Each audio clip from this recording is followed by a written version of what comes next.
Welcome to the NCAA Baseball Regionals presented by Capital One. From Morgantown, West Virginia, it's the regional final. The Texas A&M Aggies taking on the Duke Blue Devils. Duke one win away from the Super Regionals. A&M needs to win this game tonight to set up a decisive game tomorrow.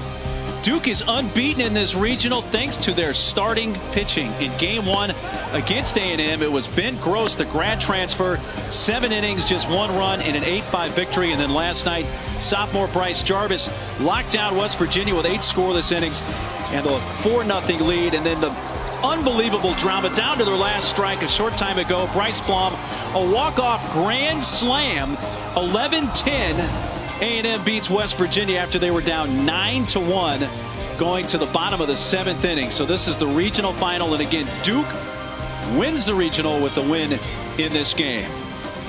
Great to have you with us on Sunday from Morgantown along with Mike LaValliere. I'm Mark Neely. Have we recovered yet from the drama of the walk-off home run with A&M down to their last strike? It was unbelievable. I'm still dazed. I'm stunned. A&M down 9-1. You figured it's just about over for them. They hit the first grand slam, thinking, well, maybe they have a chance. And then all of a sudden, the walk-off and the whole stadium, all the Mountaineer fans, everybody was just, there was no noise in the place, and it was fabulous. It was very dramatic, no question. And A&M survives to play a Duke team that, is it fair to say, has been flying under the radar, even though they're unbeaten? Well, they've done everything absolutely perfect. I mean, they've gotten great starting pitching, timely hitting. Their bullpens come in and done a decent job. You know, there's a team that they've been pretty much unflappable. They're a real close unit. Yeah, Duke last year was 1 win away from the Super Regional round. Didn't make it. They got a chance to make it to the Super Regional round. We're 1 win away from Omaha last year. We'll see if they can pull it off. Should be a fun game as Duke is taking on Texas A&M in the regional final here in Morgantown tonight. A&M's offense has found that spark thanks to Blom's walk-off, and Duke has the pitching. First pitch straight ahead. Well, what could Texas A&M do for an encore after the walk-off grand slam just a short time ago here to absolutely stun the West Virginia crowd and end the Mountaineers season? Look at the season summary for the Aggies. They are still playing. That's the important thing for them. They were down to their final strike, but have lived on to play the Duke Blue Devils in this regional final in Morgantown. There's the Aggies lineup, a little bit different from the earlier game today. Not different at the top of the order with Shoemake and Blom. You got Blake there as well. Hunter Coleman moves up to the cleanup spot. And also you got Owner batting in the 6th hole and Condell batting 9th, and they face on the mound Bill Chilari for Duke. Well, left-hander is 3-pitch guy. Fastball isn't going to light up the radar gun. He's a middle 80s, maybe touch 88 if he's throwing the ball hard. Change-up, slider, throws to all 4 quadrants, up, down, in, out, and really needs to pitch ahead to be effective. We'll start number 15 for Chilari. The Duke Blue Devils got here, I don't know, about 4 hours ago. Took some BP in the cages, had to wait around. There was a weather delay in the first game. But I tell you what, Chris Pollard, who's in his 7th season as the head coach of the Blue Devils, his team has gotten here with the great starting pitching, timely hitting, and they just really have played good, solid baseball this weekend. Well, they're certainly not in awe of anybody, and they've played that way. Came in last night with a rowdy, raucous Mountaineer hometown crowd, and really were unflappable. Just mowed right through them and took a 4-0 victory, and here we are today with them. So we're ready to go again. Duke with the win, wins the regional, goes to the Super Regionals, and faces the winner of the Nashville Vanderbilt Regional. A&M needs to win this game to set up a decisive game tomorrow afternoon. A&M in the maroon tops, Duke in the white. We're ready to go. First pitch fouled down the left field side by Shoemake, and here we go from Morgantown. Well, conventional thinking is Texas A&M maybe have used up all their bullets, but I tell you, at this level, these kids play with so much emotion. They went in, recharged the batteries an hour or so later. I'm looking for them to have another big game. 9-1 going to the bottom of the 7th. Pulled it out in as dramatic a fashion as you will ever see. A ball inside to Shoemake.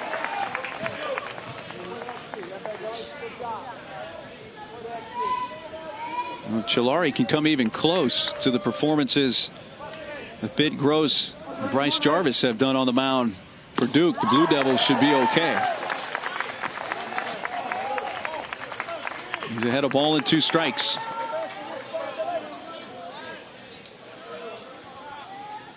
Shoemake has been hitting well last couple of games, including in the earlier game today.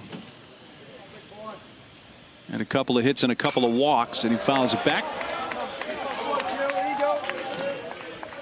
Well, we'll face the obvious in that had West Virginia won and been playing in this game, we would have a much larger crowd. But since the host team has been eliminated, crowd size is down. They will be vocal, though, the fans that are here supporting their teams.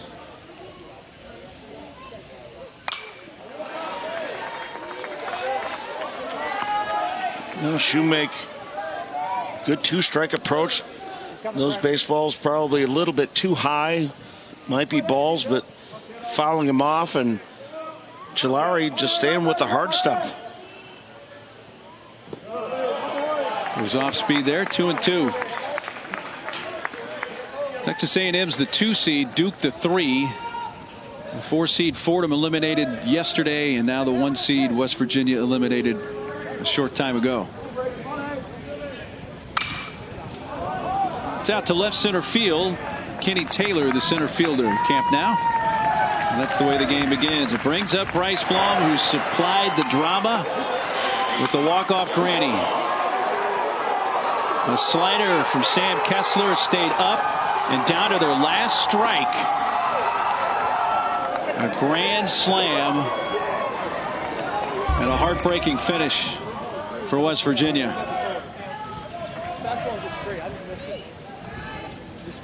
So here's Blom. The home run he hit to win the game was his 9th of the year. Grounded towards third. A backhand attempt by Nichols, but it skips off of him into foul ground. And there goes Blom rolling into second. He has a 1-out double. So I guess if the question is, what do you do to follow up a walk-off grand slam in the NCAA tournament? Another extra base hit. Yeah, pitch middle in. Really tough chance for Erickson Nichols at third base. 8th double of the season for Blom, so he's on for Cam Blake, the DH.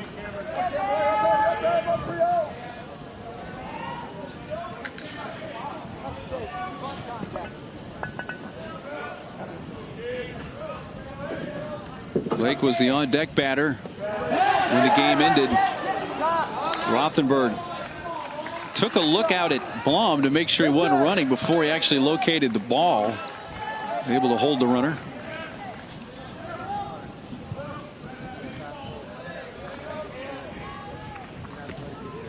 Well, the Duke players were here obviously to witness that dramatic comeback for Texas A&M. They're only human. Eh? They have to be impacted by what they saw here today, one way or another. Yeah, if I'm Duke, it's kind of mixed emotions. You know that either team that played was going to be a little bit physically drained, but then when you see the walk-off the way it is, now you're thinking, wow, they've got giant momentum. And frankly, they're a tough team, and now that they're swinging the bat so well, they didn't get the pitching last game that they thought, but they continued the long ball for sure. Team for Chris Pollard, 33-25. A&M with 39 wins now on the season, 22 losses and 1 tie, which came in conference play to Missouri.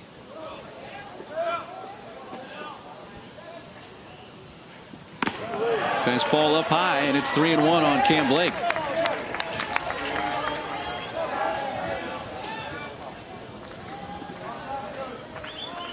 The Aggies really have to have some kind of feeling of invincibility right now. Whether they can maintain that through the continuation of this game remains to be seen, but on time, Cam, on time, baby. Blake sends one to left center field, and a long run for Taylor, but he tracks it down. A late tag attempt by Blom, who has to stay at second now because he was getting back to the bag just as Taylor made the play in left center. I have to say Kenny Taylor went close to 30 yards for this ball. He was playing pretty much in dead center field. He ends up catching this ball in left center field. Presence of mind to get his feet under him, get the ball in to keep Blom from getting to third. Yeah, I thought off the bat it had a chance to get down, maybe find the alley, but Taylor got there and got there in plenty of time for him with his speed. Hunter Coleman whips one foul right side.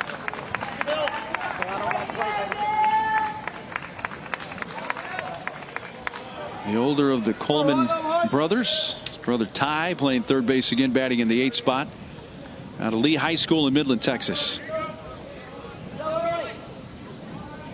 Hunter with a 2-homer game yesterday when they eliminated Fordham.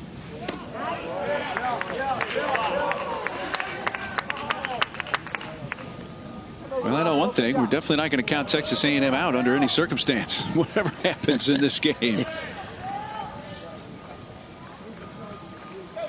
They have shown they can get up off the mat. There's a 1-1 from Chilari. Got in on his hands.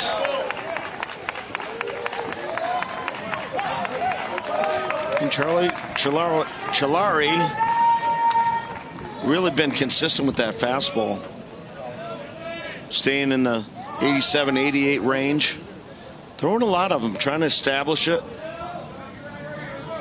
Looks like he's has a little trouble right now with his feel for that slider. Spiked a couple of them, but eventually we'll need to mix his pitches. Runner takes off for third. Pitch is high and no throw made by Rothenberg as Blom steals his 17th bag of the year.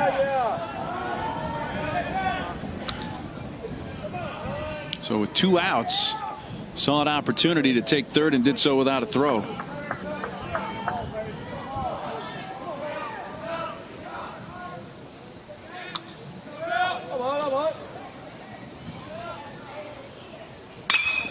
High fly, but that's going to hook foul down the left field side, but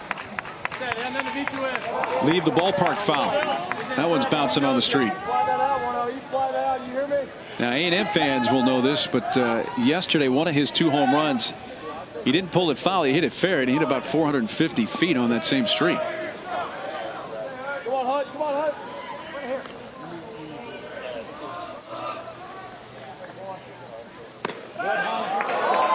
Loose pitch. Full count. If anything, maybe a little bit high. Chilari wanted it. You see here, he taking a step. He thought he had him punched out. It's where you need to get your concentration. Get it back quick. And he spiked one in the dirt and loses Coleman. A 2-out walk, and runners are at the corners.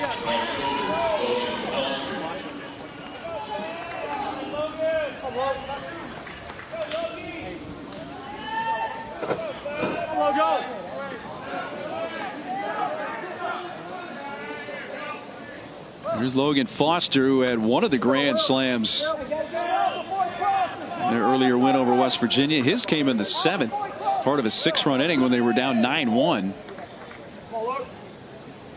That's what got him back in the game.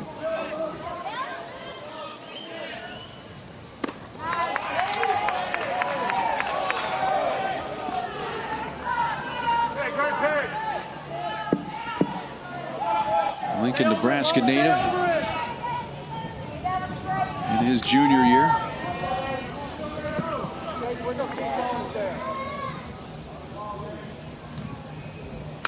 Foster to third on 1 hop, snagged by Nichols. They go to second for the forced out to win the inning. So a threat by A&M snuffed out. They strand a pair. Duke coming up when we return. Duke Blue Devils have Won twice so far here in Morgantown. Last night beat West Virginia. They beat Texas A&M in the first game here on Friday. One win away from Omaha last year. Lost the decisive game of the Super Regional at Texas Tech. Trying to get back to the Supers with a win here. The lineup for Chris Pollard's team. Loperfido to lead off. Rothenberg in the cleanup slot. It's a Duke team hitting .269 as a team this year. Home half of the first. Second baseman Joey Loperfido leading off. It's Chandler Jozawak. Left-hander just missed with ball one. Well, a versatile guy that's pitched out of the bullpen. Tonight he's starting for him. Fastball, upper 80s, slider, changeup. That slider is his go-to out pitch. The start for Jozawak. Start number 5 on the year. He's thrown 52 innings this season. That 4-4 record for Chandler Jozawak.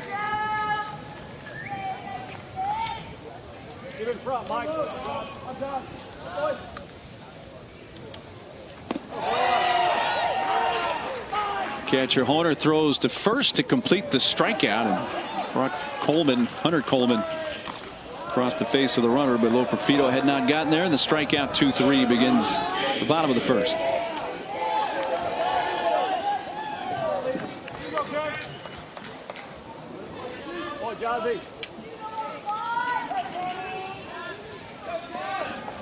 One down for Kenny Taylor, the Duke center fielder. Senior and Tampa native. Strike one.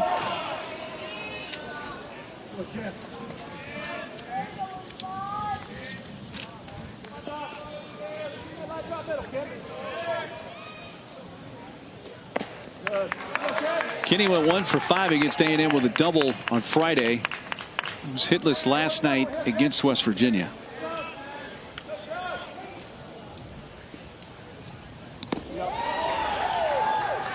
And have to think that Jozawak going to have to go a little deeper into this ball game. Aggies used 5 pitchers, including their closer for a couple innings.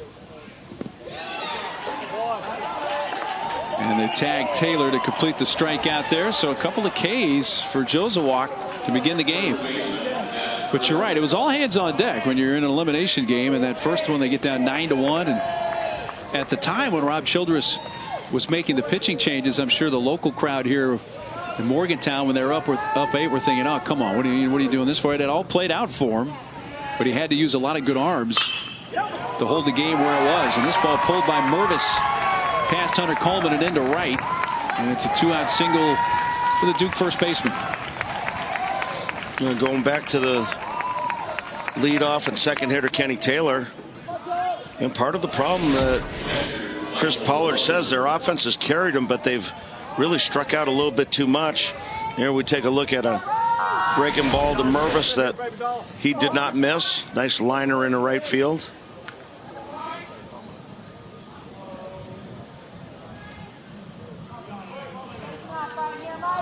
Catcher steps in for the Blue Devils, Michael Rothenberg.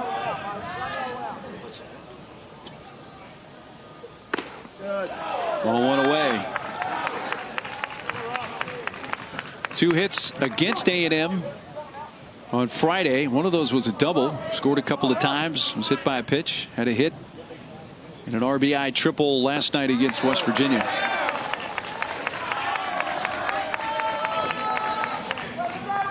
Had a slow start this year, Rothenberg did. Able to bounce back. Strike on 2-0.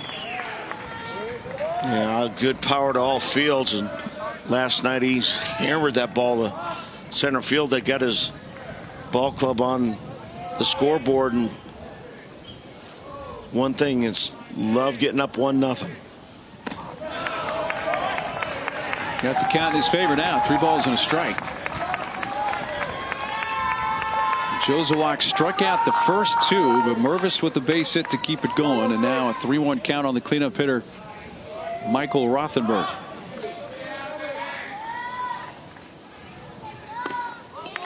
Josewak misses outside, a 5-pitch walk. Texas A&M put a couple of runners on in the top of the inning, but stranded both. And now here's Duke with 2 on and 2 outs for the left fielder, Kyle Gallagher.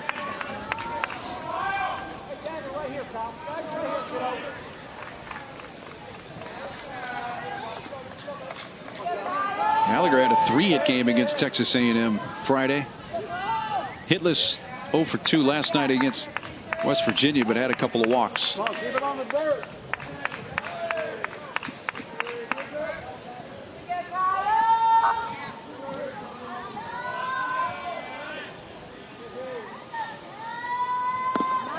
Ball 1 down low. And both of the pitchers thus far, a little tentative. Kind of looking like they trying to make the perfect pitch every pitch instead of trusting their stuff, their movement, and pitching ahead. Gallagher to right. Back goes Foster, and it is going to get out into the bullpen. Home run. 3-run blast for Kyle Gallagher, and it's Duke that scores first in the first inning.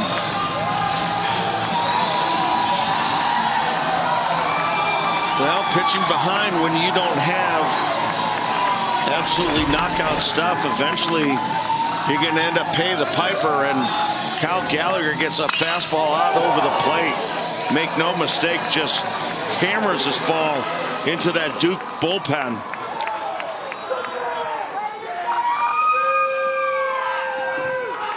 So Duke with the 3-run bomb by Gallagher, his 7th of the year, gives him 26 RBIs.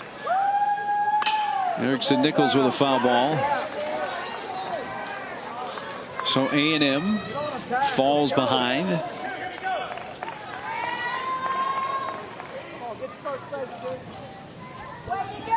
And I can assure you, Coach Pollard will be reminding his Chargers that 3 might not be enough. No, probably not. That's why you want to have that 4-run to 5-run lead going in, so the one swing of the bat doesn't burn you. Just ask West Virginia. They got burned in the bottom of the 9th earlier today.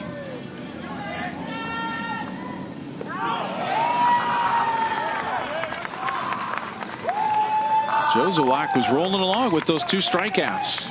Mervis kept it going with a hit. A walk to Rothenberg, a Gallagher home run to right.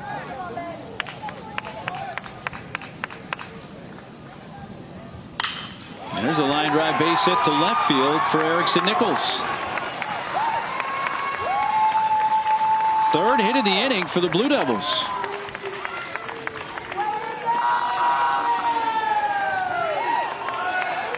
It's been interesting to watch Coach Childress get to the mound. His slow walks, kind of going out there and being matter of fact. Whenever he's pacing hard, he's going out there, and I don't think he's trying to calm him down. You see a lot of finger wagging, marker pointing. Yeah, this is something here that's trying to make a point instead of going out and calming down. Maybe something mechanical. This is basically, you better trust your stuff. I've been in these meetings. As a catcher, you just keep your mouth shut and nod as as your pitching coach is giving it to the pitcher. Oh yeah. Plate umpire Jake Uhlenhop breaks it up. Well, we got game 2 of the NBA Finals tonight on ABC and the app. The Raptors up 1-0. Warriors trailing in a series for the 5th time under Steve Kerr, and they have won the previous 4. It's coming up in about 7 minutes. At 8 o'clock Eastern. A&M trying to get this elusive 3rd out. Crabtree the DH. 0-1.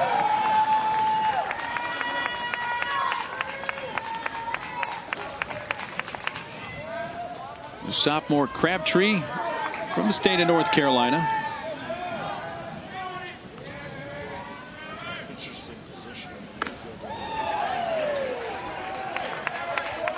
Shift is on for him to pull the ball to the right side. Yeah, what's real interesting to me is the second baseman playing really deep and really to pull, but the shortstop is still on the left side of second base.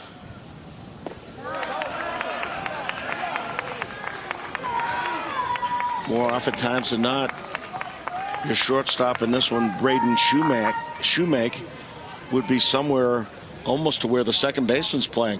This is a pretty unique shift.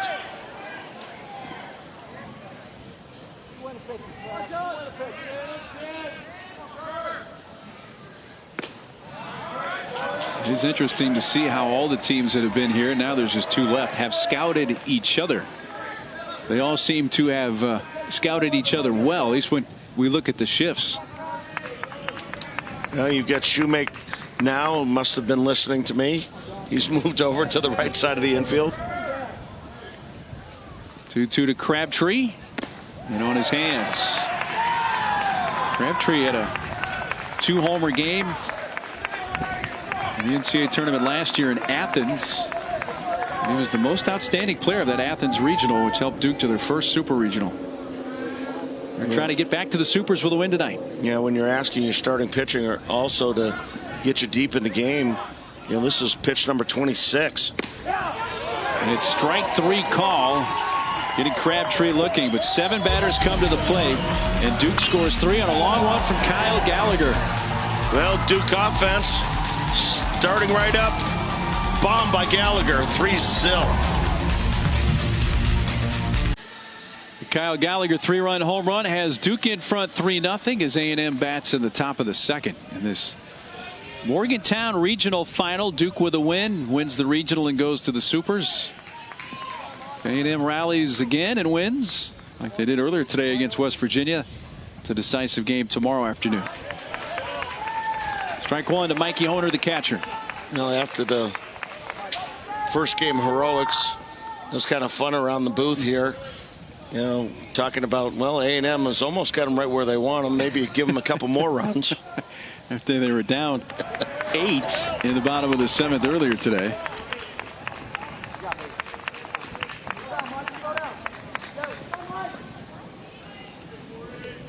Mikey Honer, a couple of hits, a walk and a run scored in the earlier game.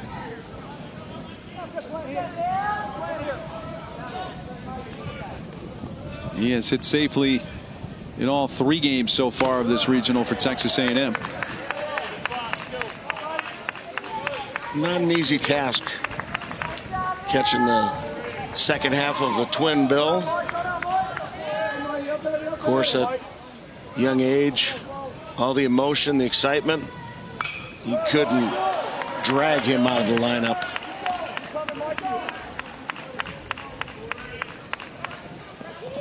Mikey in his junior year. It's been his first couple of seasons at Cisco Junior College in Cisco, Texas. He's in his first year with the Aggies. Sends it down the line and right. It's slicing, and Shrek has to play that off the bounce and off the wall, and it's Honer motoring for second. He's in with that head first slide. And a leadoff double for A&M. And Honer is 10th of the season. Chalari trying to get in on Honer's hands. Honer doing a nice job of inside outing this pitch. Ball drilled into the right field line. Actually played really well by Shrek out there, and thought it was going to be a little closer at second, but Honer motoring in pretty good. Implying that he runs pretty well. And I'm not going to say it because it would insult you. For a catcher, I guess I did say it. Well, everybody ran pretty well compared to in my tryout, they went and clocked me with a sundial. Well, the pitch in the dirt allows Honer to advance over to third. A wild pitch charged to Chalari. Come on, Johnny, dude.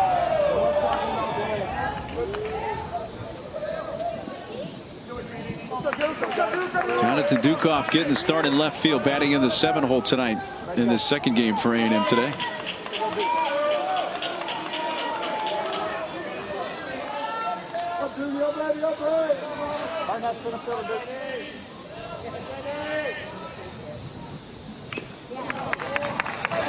Solari, a left-hander, working off that third base side of the rubber.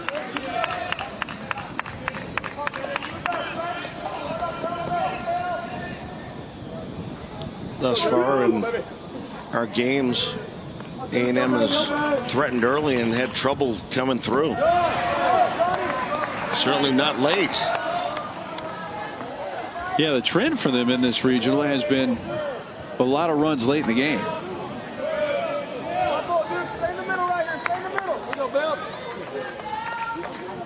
They were down 8-1 to Duke going to the bottom of the 9th inning in the first game they played here, and they scored 4 times, lost 8-5. Runner almost got hung up off the third. And Nichols came up with it, made the throw to first to get Duke off. Honer was creeping down that line, and then he realized he may be in a bad spot with Nichols coming up with that ball.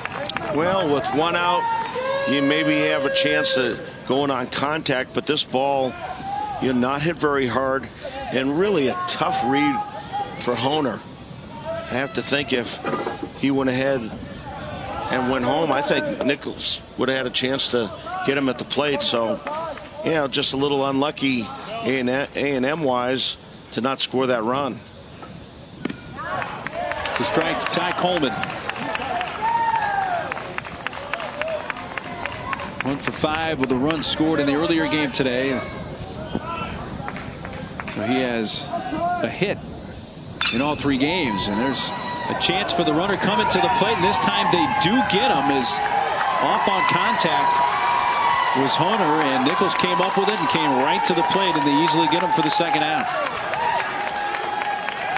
That's a play whenever you're playing deep. Any ball that's hit a little softer, you're going to first base, but this ball hit right on the button. Nichols had plenty of time, gave a nice throw home. Rothberg puts a tag on, but yeah, Honer was going on contact, so the ball's on the ground. He's gone, and again, Aggies struggle early. Ball 1 to the 9-hole hitter, center fielder Ty Condell.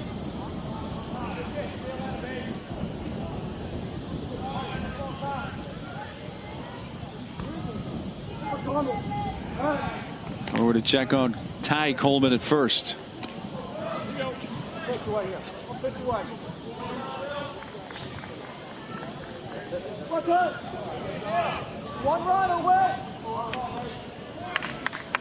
Junior from Shiner High School in Shiner, Texas. He's ahead 2-0. Condell spent a couple of years at Temple College in Temple, Texas. His coach there was former big league pitcher Craig McMurtry. Inside edge, 2-1.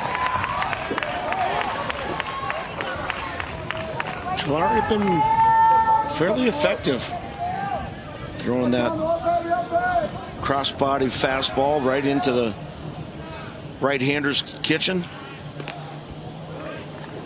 When I refer to the kitchen, that would be the inside part of the plate. Very effective to throw against power guys. Power guys get their power from extending their arms.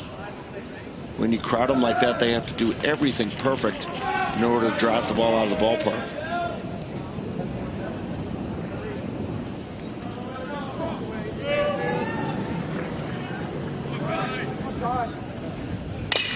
Condell base hit left field. Coleman to second. It's 2 on, 2 outs, and back to the top of the order.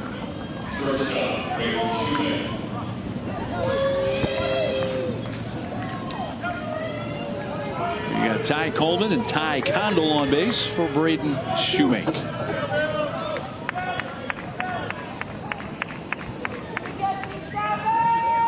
Shoemake with a fly ball to center in the first inning. Start of the game.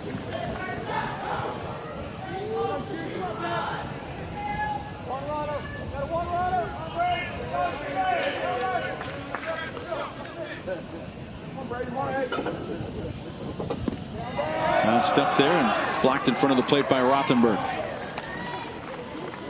Major League Baseball draft starts tomorrow, and Braden Shoemake's name is expected to be heard at some point in the first round. We'll see how that plays out.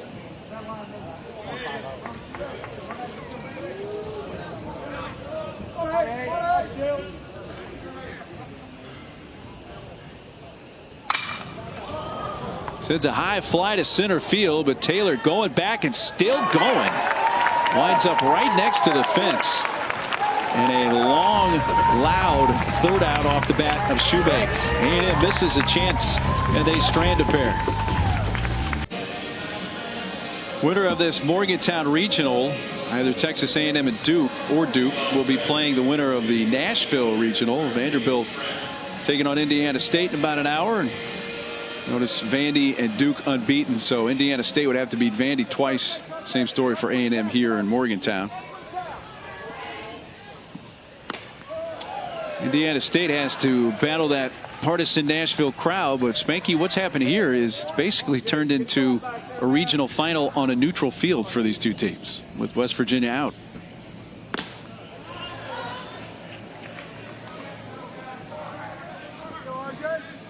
At the 8-9-1 batters with R.J. Schreck, the right fielder. A freshman out of Harvard Westlake High School in L.A. He hits one down the right field side, but hooking, foul.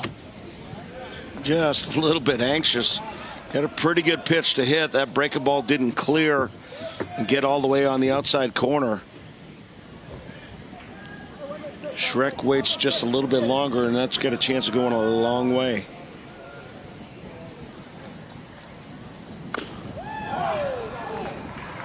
Jozewak jammed him, and it's fouled right at the plate.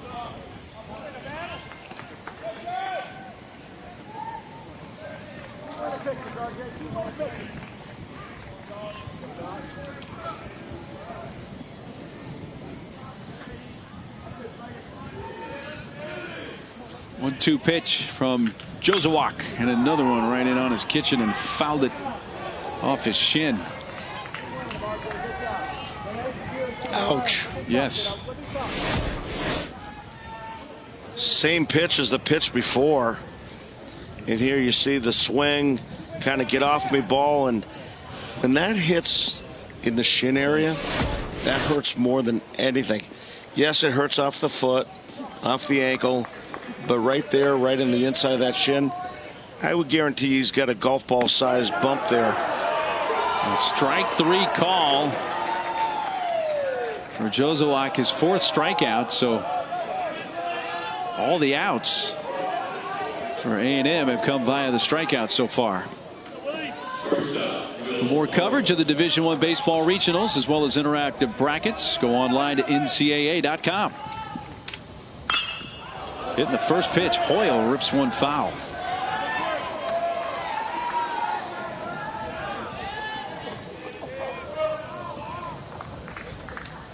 Hoyle has taken over the starting shortstop job. Ethan Murray was hit by a pitch in the ACC tournament. Murray had been the regular starting shortstop. Not played as a result since. 0-2 count on Hoyle. Over the course of the year, it's really been tough on Duke with injuries. Losing their starting 1 and 2 pitchers. You lose your shortstop going into regionals. And another strikeout for Chandler Jozewak.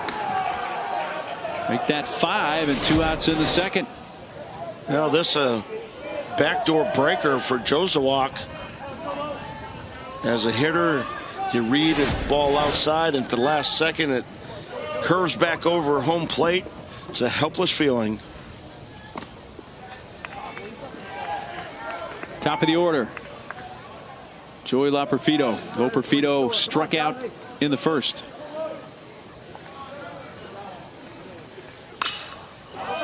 That one caught the body of Loperfido. Back out to the pitcher.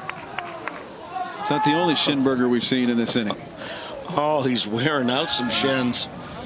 You're going to have some guys. They're going to be featuring some protectors on those front shins.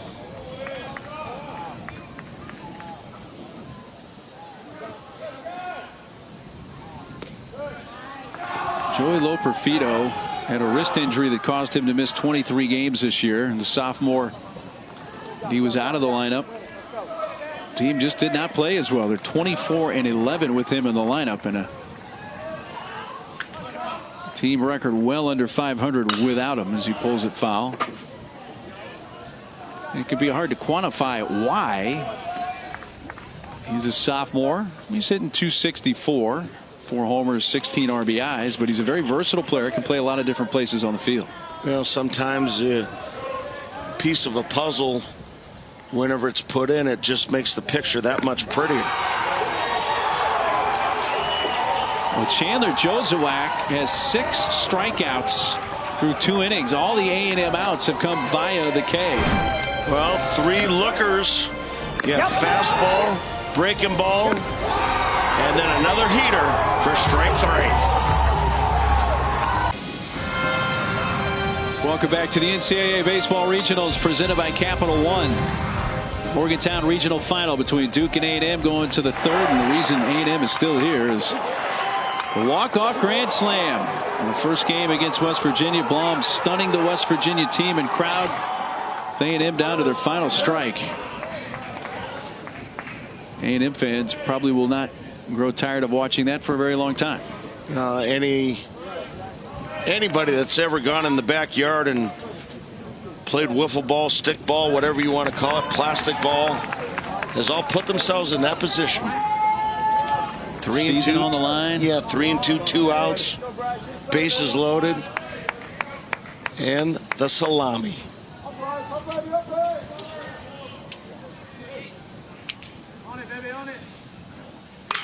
Hit hard past the diving first baseman Nichols and into the left field corner. Blum headed for second for his second 2-base hit of this game. This guy's on an extra base hit binge. It's actually 4 straight hits for him. He had a single in the 8th of the earlier game, then the granny in the 9th. This ball just hammered down the left field line. Pitch middle up. Chilari's got to either get that in or get it down.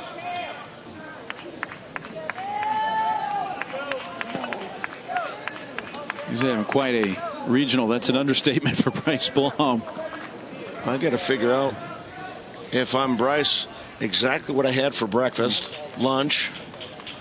Probably hasn't had dinner yet. Not enough time in between games. Lather, rinse, and repeat. Bunted by Blake. And this is going to be a tough play for Loperfido, who has no play. And once Blake got it past the pitcher, Chilari, he was going to beat that out, and it's a bunt base hit for Blake, and A&M with first and third, nobody out. Yeah, this is a true drag bunt from the left-hander. That's designed to go exactly into no man's land. And again, once it gets past the pitcher, he can just cruise on into first base. A&M gets the tying run to the plate. The cleanup batter up, Hunter Coleman.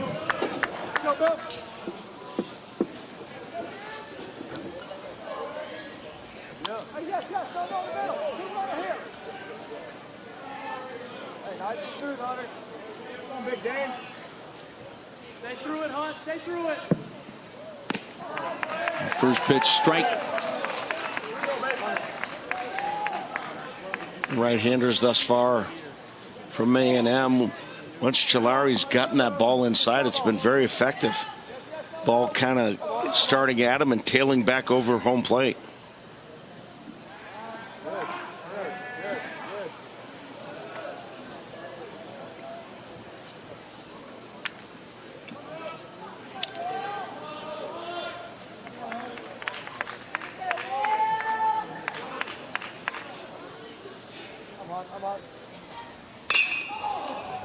Got under it a bit, but it's still carrying out to fairly deep left center field. It'll be deep enough to get the run home. Kenny Taylor makes the wise throw towards second base.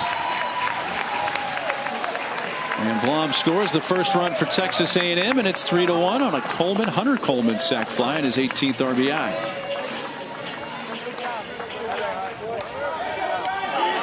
Brings up Logan Foster. Now the Blom grand slam to win it sticks out, but without the Logan Foster grand slam in the 7th when they were down 9-1, scored 6 runs in that inning, was really just as important to get him back in the game. Not as dramatic, mind you, but a very important grand slam. Oh, absolutely. The team was kind of scuffling. They had chances, didn't capitalize. And whenever he hit it, frankly, I thought it was just going to be a fly ball to right field, maybe a sac fly, and just kept carrying. Foster's 5th home run of the year.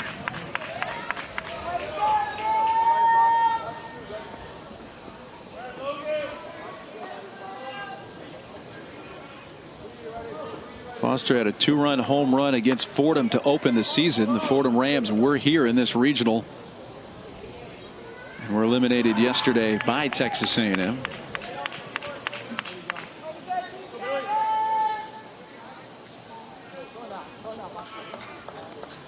A&M has 5 hits.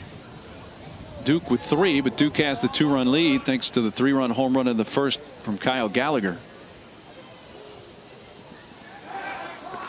Almost threw that away. Chilari, the first baseman, Mervis, had to reach around Blake there to keep it from getting away.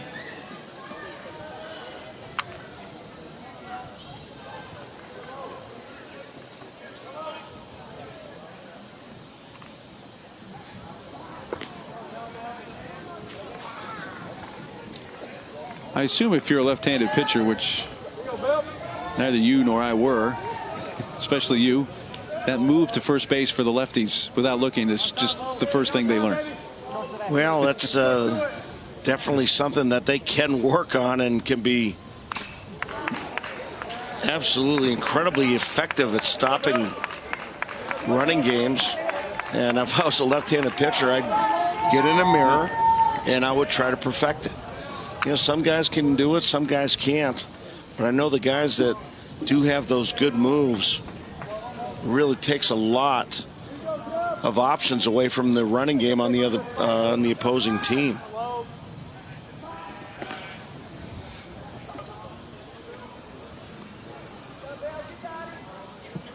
It's Cam Blake at first. Run in the 3rd inning here for Texas A&M.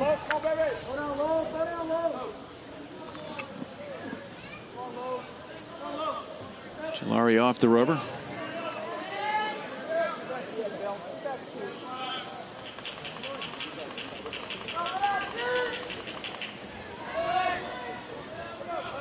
And the lefties too.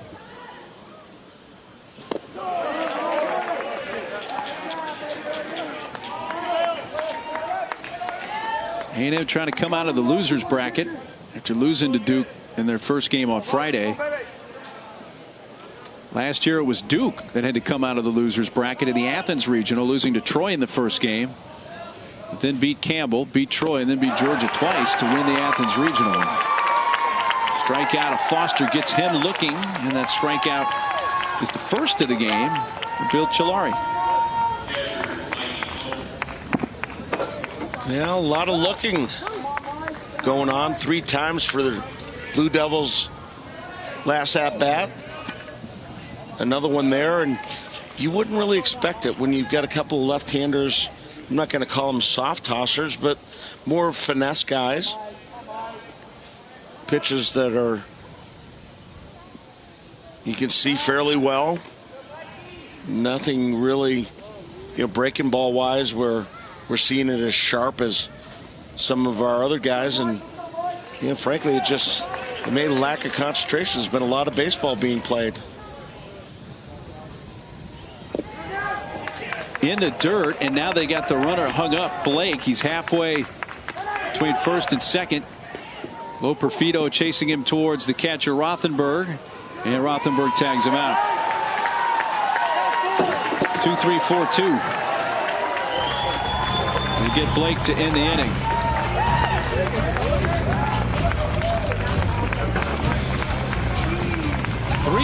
Midpoint of the third.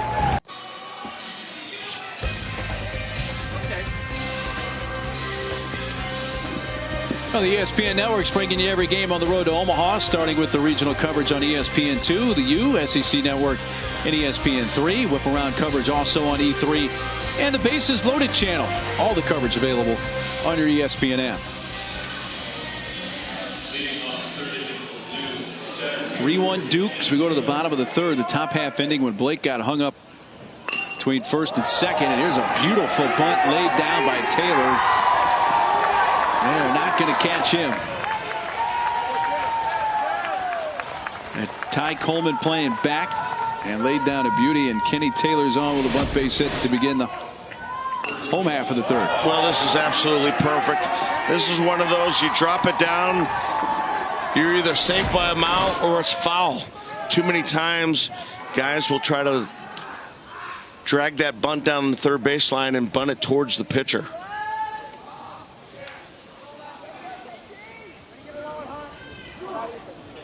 And wait for Kenny Taylor to get his hand gear on, so to speak, since he's running the bases. What'd you call that on the left hand? The oven mitt looking thing? Yeah, mitten.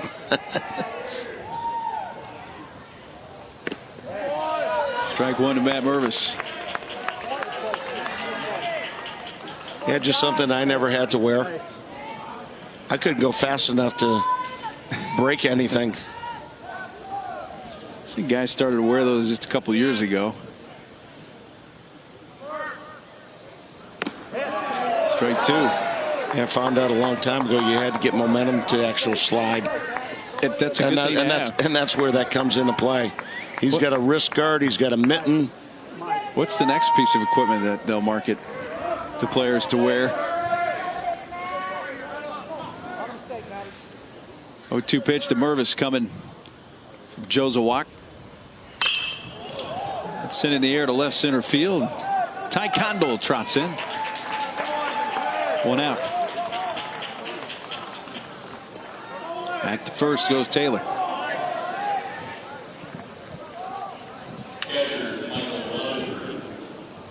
Going to send up the Duke catcher Michael Rothenberg. It was his pick on that ball in the dirt that really started the rundown to get Blake to win the top of the inning.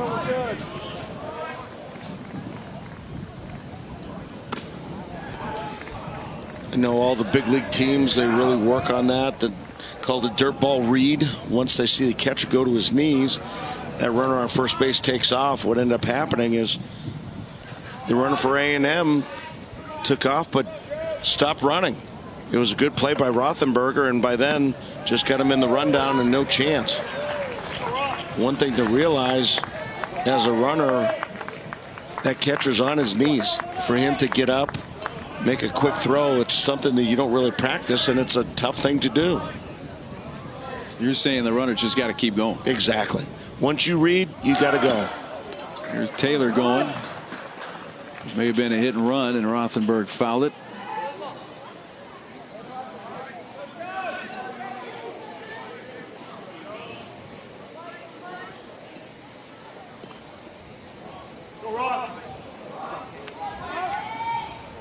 Sophomore Michael Rothenberg, who walked and scored in the first, scoring on the Kyle Gallagher 3-run homer. Was giving Duke the lead.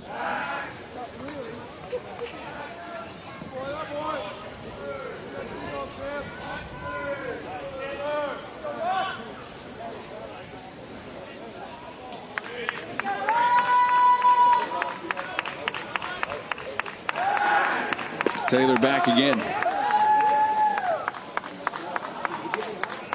Well, the fly ball out by Mervis a few moments ago did accomplish something different for A&M, and that all the outs had been recorded via strikeout prior to that.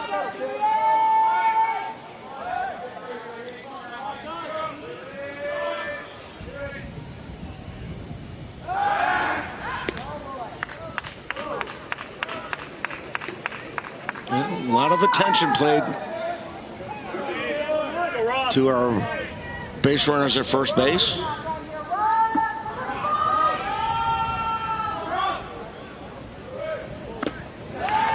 Says outside, 2-2 on Rothenberg.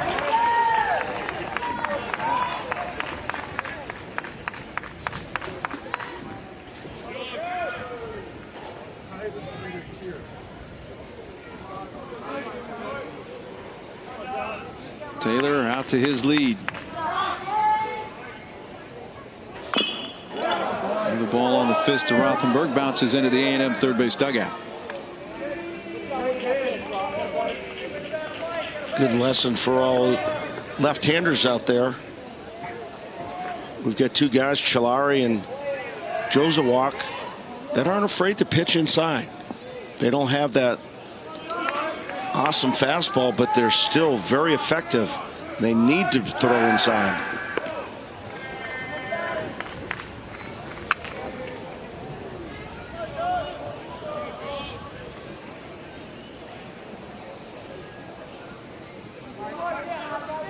One on, one out in the Duke third. They have the 2-run lead in this regional final. A Duke win, and they win the regional and go to the Supers. If A&M rallies to win, they send it to a decisive game tomorrow afternoon.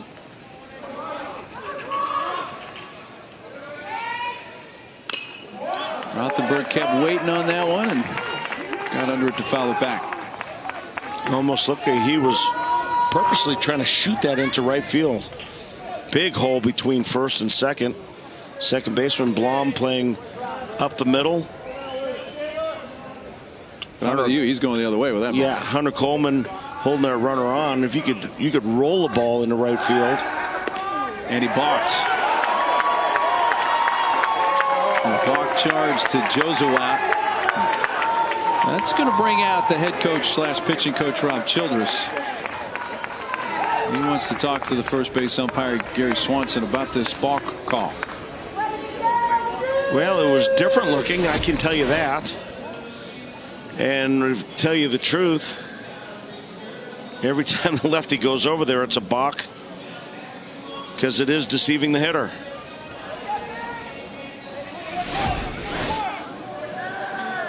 I don't see anything there. He didn't cross with his foot across there's an imaginary line from his back knee to first base. He didn't cross. He stepped right over there. I don't see it.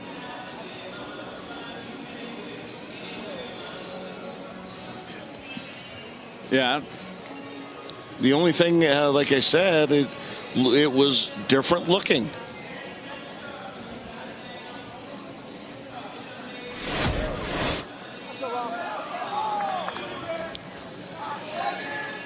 Well, Rob Childress has had his say, and maybe he has planted the seed in the first base umpire Gary Swanson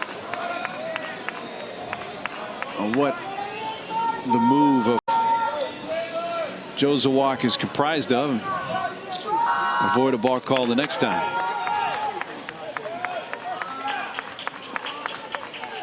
Two-two count on the catcher Michael Rothenberg.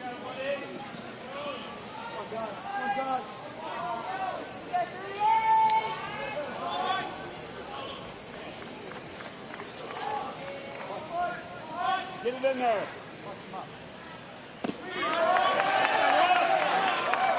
3-2.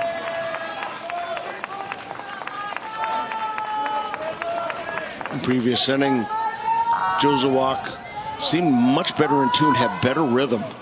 Seems like it's taking a while in between pitches, and at that point, tough to get smooth. He comes back and gets the strikeout of Michael Rothenberg for out number 2.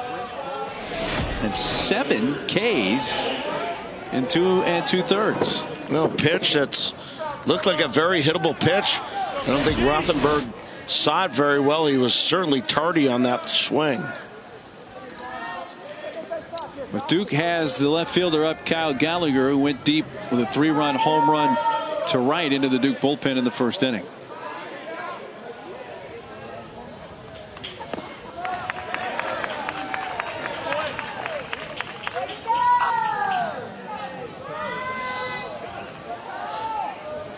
Team leading 11th home run of the year for Gallagher. I should say his 7th home run. Rothenberg, the team leader, with 10. Blocked by Honer. And that home run in the first inning, he took the other way. Right into the bullpen.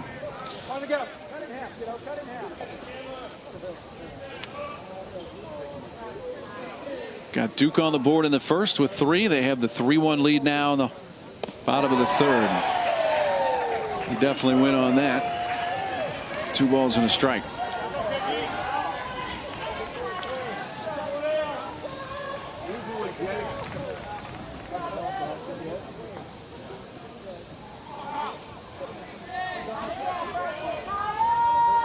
On your bellies, here we go. That's a ball driven to left. Dukoff back. It's over his head. And 3/4 of the way up the chain link fence and left. A run scores. Standing at second, Gallagher, who's knocked in all 4 Duke runs. His 8th 2-base hit of the year. 4-1. Kyle Gallagher about 6 feet away from having 2 homers. This one hit probably harder than the first one, just lacking a little elevation. And breaking ball down, kind of went over the middle of the plate. It was designed to be backdoor, and that's what happens whenever you miss. You got to miss on the outside corner with that, and he missed right down the middle and got hurt. Well, all 4 knocked in by Gallagher. The batter is the third baseman Erickson Nichols.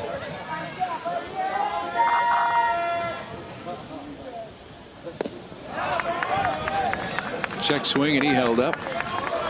And Bach actually probably eventually come into play depending on what happens right here. That ball hits so hard.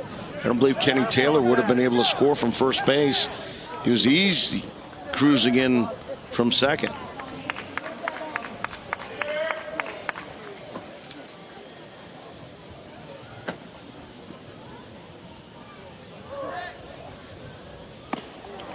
Nichols can't catch that one.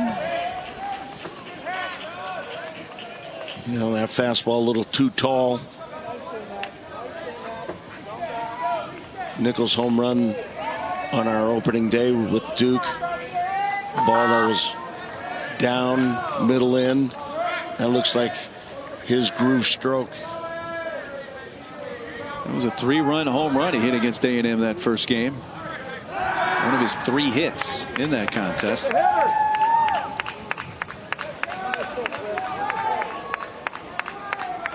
One for one tonight with a base hit to left.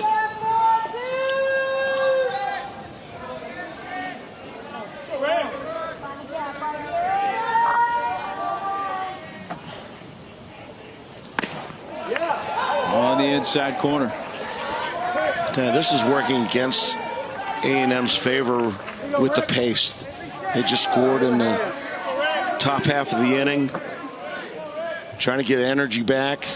I mean, these kids have been through just a crazy day already. And it's just so much time in between pitches. The defense has got to be on their heels. Blocked by Honer.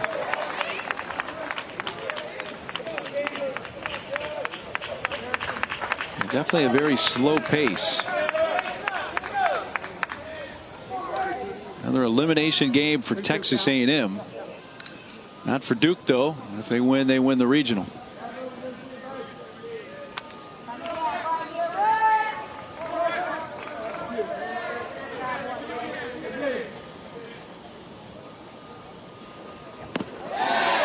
He goes around and strikes out. Well, Jozawak has given up 4 runs, all of them knocked in by Kyle Gallagher. The first one was a 3-run shot. The last one almost got out as well. 4-1 Duke.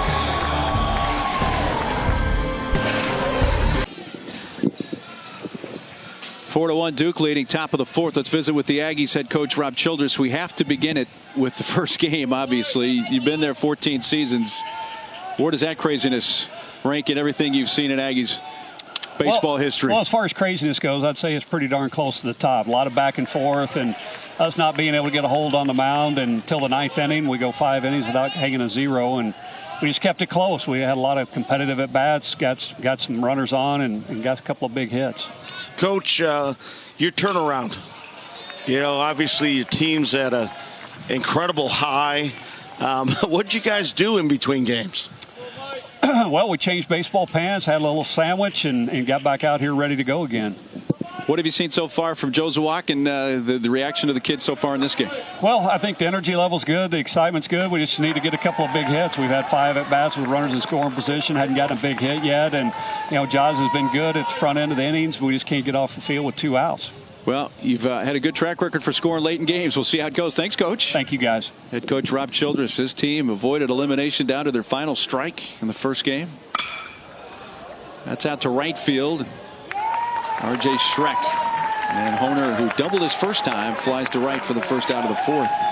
And Mikey Honer, that double was just a little bit further down the line, but that looks like his comfort zone really goes to right very naturally.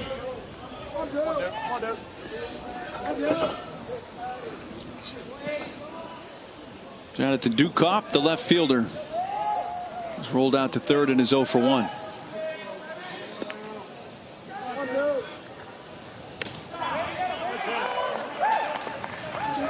Chilari pitching for Duke. Got Dukoff to ground out to third in his first at bat.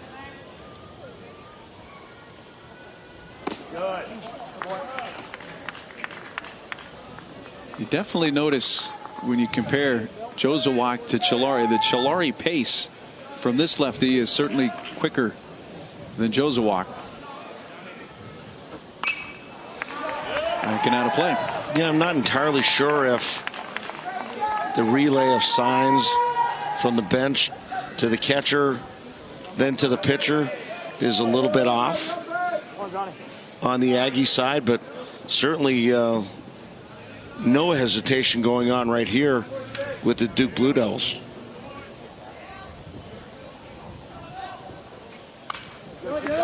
Coach Blake, the pitching coach, I was talking to a couple other coaches, and he's the one that calls the pitches. And I tell you one thing, last night was about the best game I've ever seen called at the college level.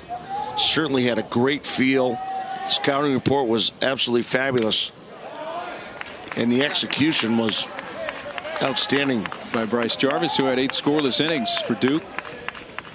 Combine that with the game 1 start from grad transfer Ben Gross, who threw 7 innings, allowed 1 run to A&M in the first game.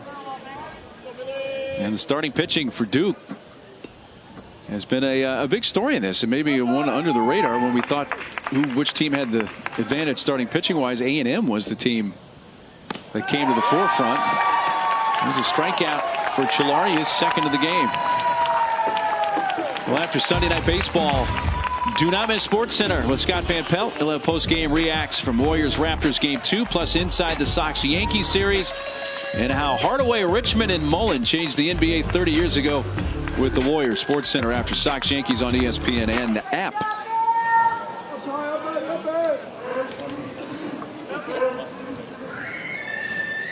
Ty Coleman with a foul on the first delivery.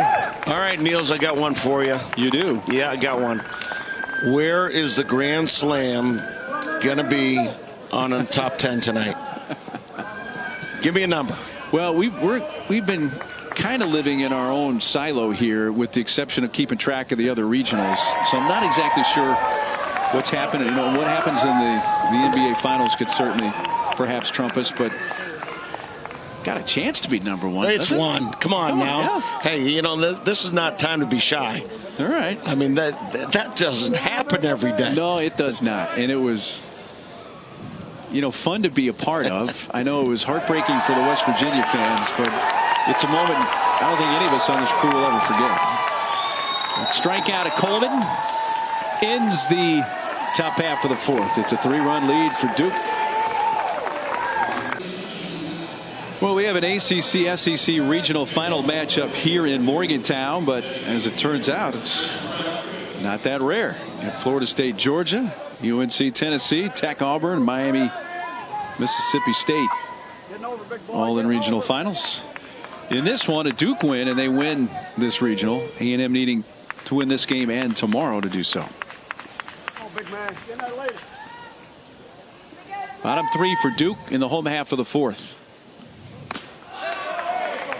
Crabtree, the DH, 0 for 1 with a strikeout. So through 3 innings, Joe Zawak, the starting pitcher for A&M, has 8 strikeouts, which has equaled a career high for him. 4th time overall, 2nd time this year. Inside corner strike. Yeah, it's a breaking ball if you're looking for it. That one can go a long way, but you get away with it. Pitching backwards, fastball count. Don't have to be quite as perfect with that pitch.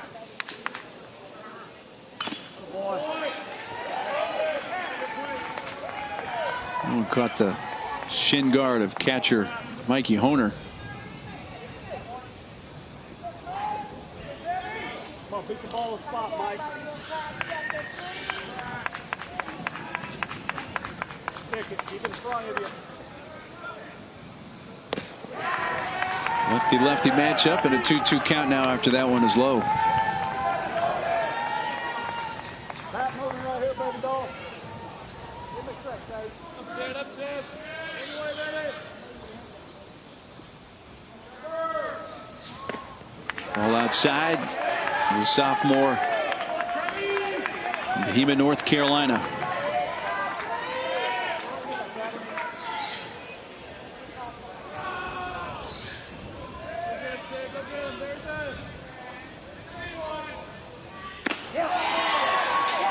Well, that's now a career high 9 strikeouts in just 3 1/3 innings for Chandler Jozowak. Well, pretty much all or nothing. Jozowak really showing some good stuff. It just a little inconsistent. A lot of deep counts. But he does have that wipeout fastball and breaking ball so far.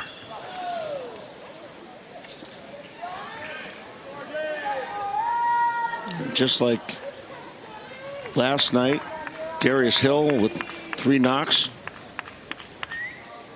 Of the 6 that West Virginia had in the game against Duke. Kyle Gallagher is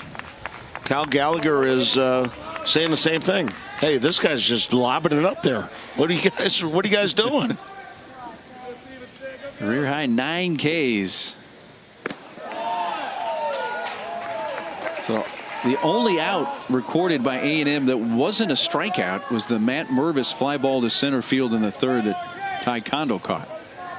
Everything else has been a strikeout. And there's strike 3. 3 consecutive strikeouts, 4 of the last 5, and now 10 Ks for Jozowak. Similar pitch, fastball in. He's got that one dialed in. The left-handers can't pull the trigger. Yeah, look at the out distribution. The one fly ball to center by Mervis. No ground outs.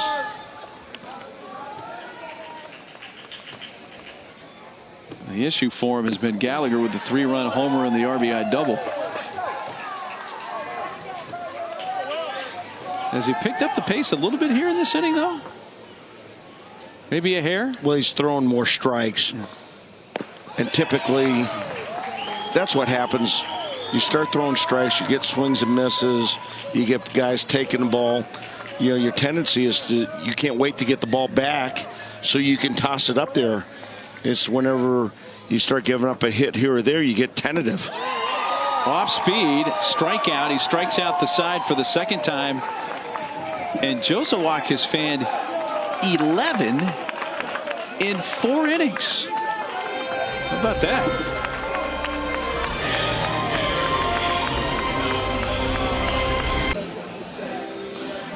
Duke got a 3-run homer in the 1st inning from Kyle Gallagher. He added a RBI double in the 3rd. A&M scored in the 3rd on a sac fly by Hunter Coleman, bringing in the Game 1 hero today, Bryce Blom. Here's A&M at the top of the 5th in another elimination game for the Aggies. The first pitch strike from Bill Chilari.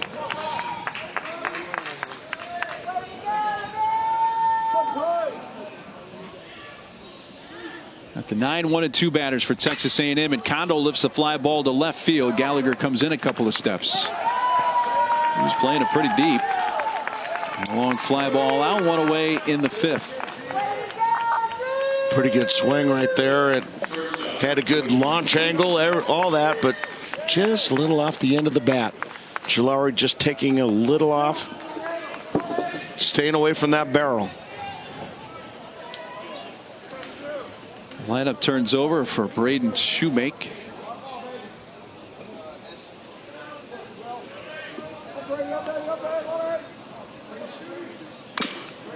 Chopper up the first base side, foul by a few feet.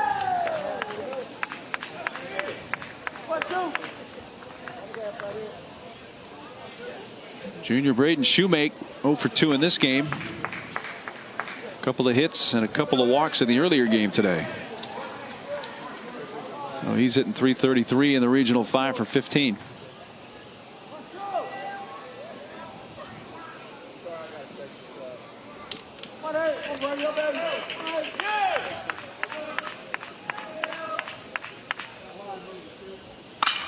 On the ground to the second baseman, a couple of steps to his left.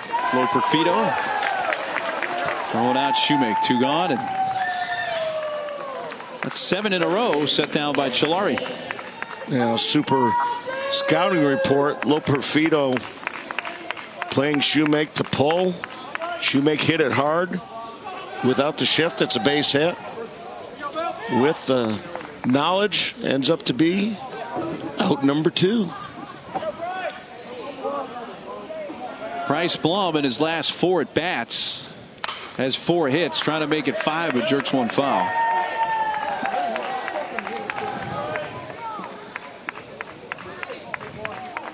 His last 2 at bats of the first game were an 8th inning single, and then one of the historic hits in A&M baseball history, the walk-off grand slam with the team down to their final strike. Got a couple of doubles in this game and has scored their lone run.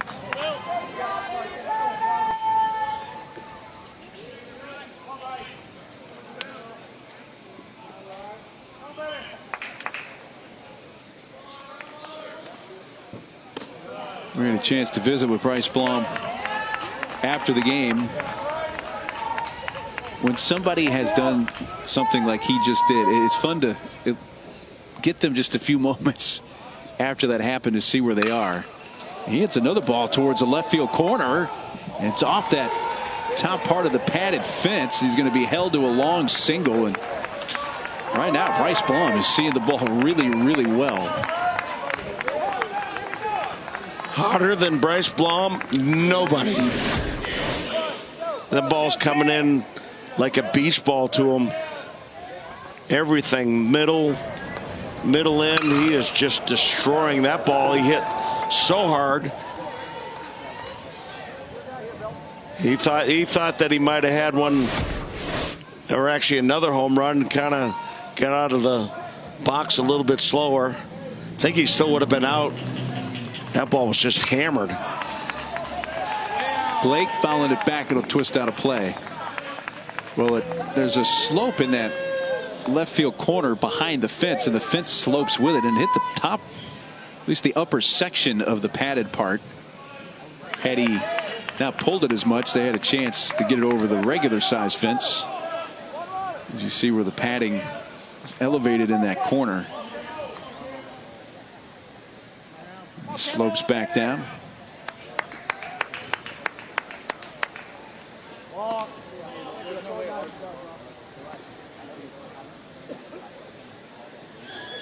Well, Blum now has hits in his last 5 at bats, dating back to the first game.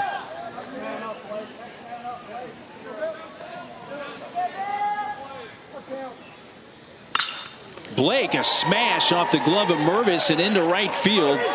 Blum, a wide turn. There's a throw back behind him at second, but he's able to sneak back in.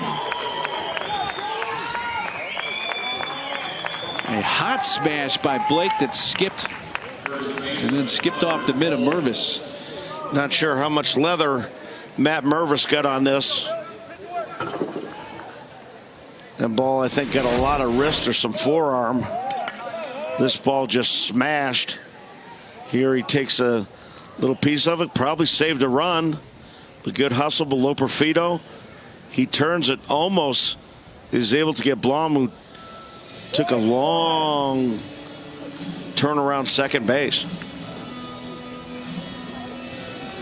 So a couple of 2-out hits for A&M, but put the tying run at the plate.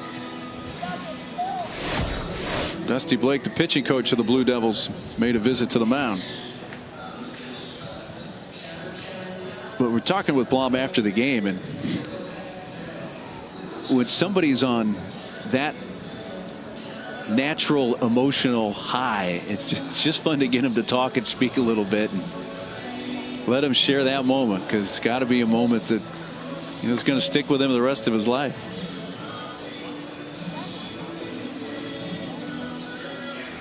And now they just made the move to the bullpen, so the conversation went on a while, but they finally elect to take out Bill Chilare. So with the Duke pitching change, we'll take a timeout as well here in Morgantown. Well, we have one of the ACC SEC regional finals right here in Morgantown. We'll look at some of the others, including the ACC's Florida State. Mike Martin getting into the supers. With the wins at Georgia, you got Carolina up on Tennessee right now. They're delayed in Atlanta. Auburn and Tech and Mississippi State, Miami going to get going. And right here, Duke's trying to win this Morgantown regional. They're up 4-1. They bring in a new pitcher, and it's Jack Carey. Jack Carey, 3-pitch guy, fastball, curveball, changeup, and pretty unique. He'll throw all 3 pitches to both sides of the plate. A lot of times, changeup, you're just trying to keep it down. He'll throw it inside, outside, backdoors breaking ball, throw back foot breaking ball. A little bit of everything from Carey. Fills the plate up usually.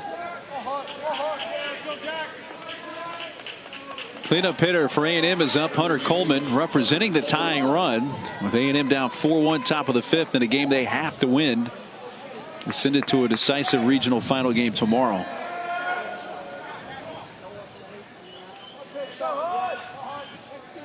For those of you Aggie fans that have been living in a cave today, they were down to their last strike earlier before the Bryce Blom walk-off grand slam eliminated West Virginia.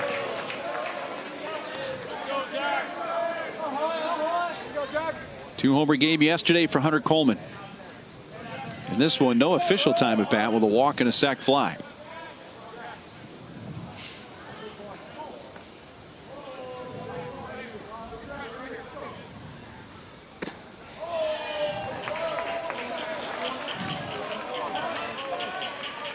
Carey takes a little walk behind the mound after he nearly threw that one past the catcher Rothenberg.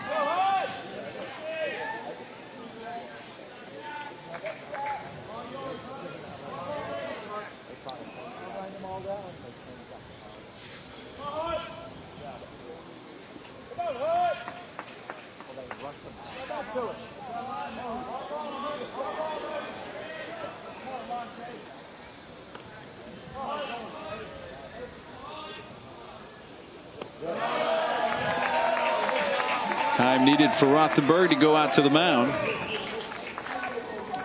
A little puzzling to me. 2-0 count. Yeah, you do have a guy that's got pop at the plate, but I think that was just a cross-up. 2-1, yeah, maybe, but 2-0, I think you got to challenge him. Just try to keep the ball down, give you a quality pitch, quality strike. But they're certainly discussing things now. Middle infield comes in. They're all trying to get on the same page. Plate umpire Jake Uhlenhoff trying to give him as much time as possible, but he's making the walk out to the mound to say, hey, let's move this along, fellas. Well, if school was in, I think they were discussing homework, but since school is out, I think that has to be baseball related. I'm with you on that one. Gary's shaking his head. He's frustrated by something there. But you're right. It looked like there was some kind of cross-up. The 3-0 count to Hunter Coleman with 2 on and 2 outs.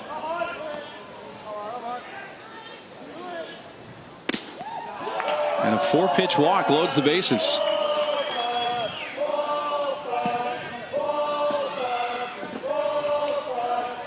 Well, the starter Chilari had gotten the first 2 in this inning, but Bryce Blom kept it alive when he nearly hit one out to left. Blake single chased Chilari, and now Carey has walked Coleman, and Foster is coming up now after hitting a grand slam in the 7th inning of the earlier game today against West Virginia to get him back in it.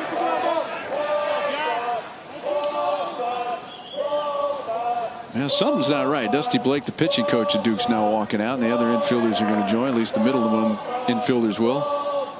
Well, the most important thing is to make sure everybody's on the same page. The last thing you want to do is give up a freebie here and have a cross up where the ball goes back to the backstop. Coach Blake out there and shooing everybody away, so this is probably a fairly interesting one-on-one conversation. And Dockman getting loose, a lefty in the Duke bullpen. Dusty Blake in his 2nd season as the pitching coach, a guy who played at Appalachian State, was a head coach, Pfeiffer in the Division II level, a place where Chris Pollard was also a head coach at one time in his career. I don't know how much more you can say other than get the ball over the plate. Yeah. It was interesting talking to a couple of the coaches prior to coming over here today, and the whole strategy of what they were going to do depending on who they were going to play, depending on who they were going to start, the pieces that they were going to use out of the bullpen, and they felt if they had a chance to win the first one, they're just going all out. If it doesn't work out, then do what they can for the second, which to me is the prudent thing to do.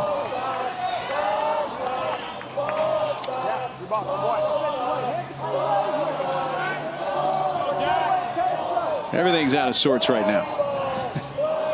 To say that it's a grinding halt would be a understatement.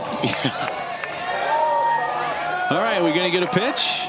The answer is yes. And that pitch is like a slider and for a strike.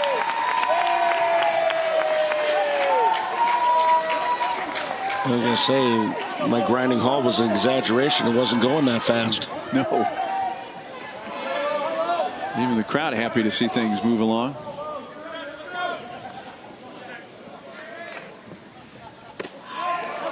One and one. By the way, they gave us the paid attendance for this game, 3,638. Unfortunately, the vast majority of those, I'm sure, West Virginia fans elected not to use those tickets after their heartbreaking loss earlier.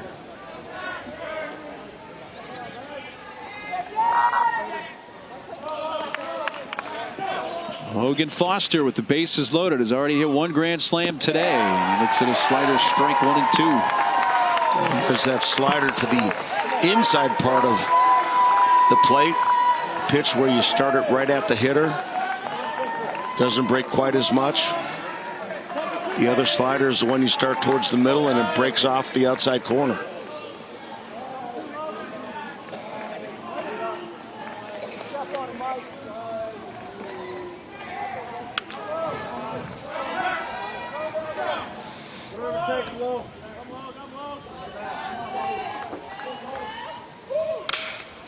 Ground ball is short. Will Hoyle with a low Perfito, and the force out ends the inning.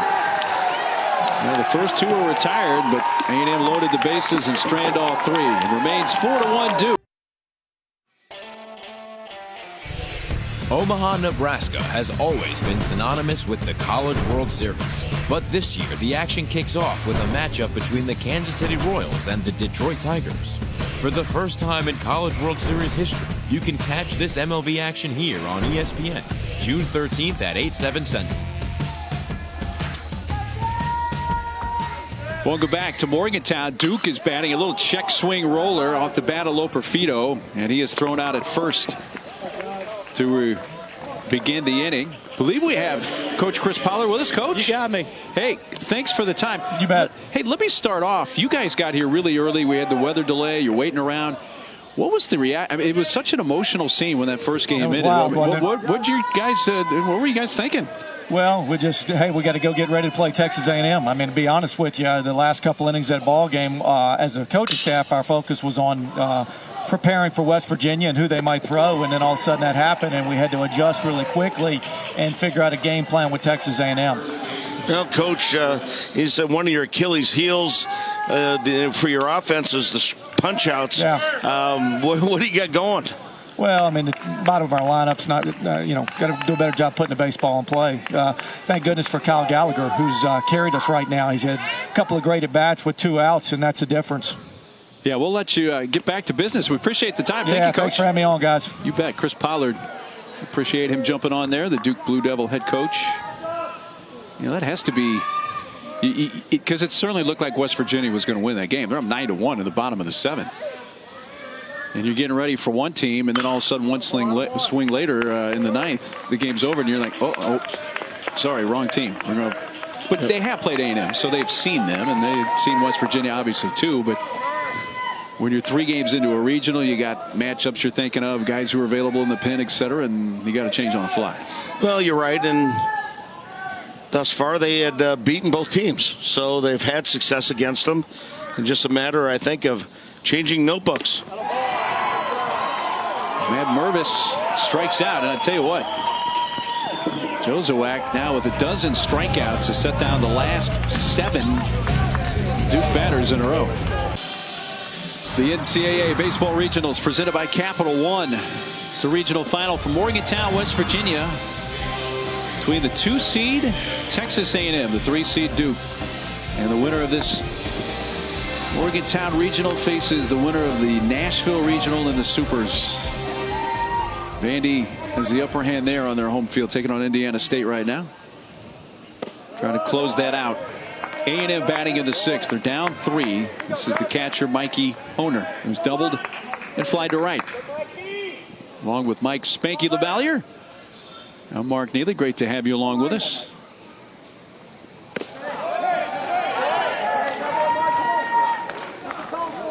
Jack Carey. Seems he likes that slide piece.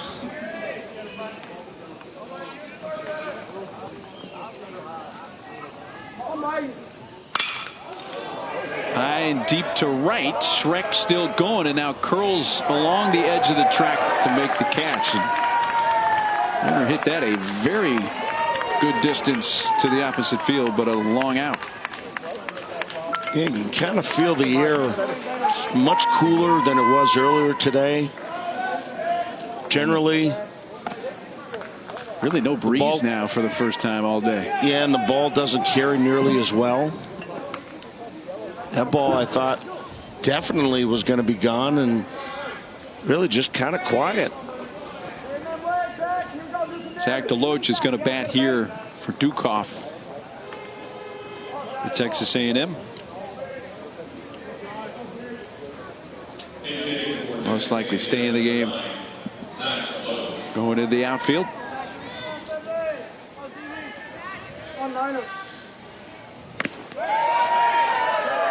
Strike 1.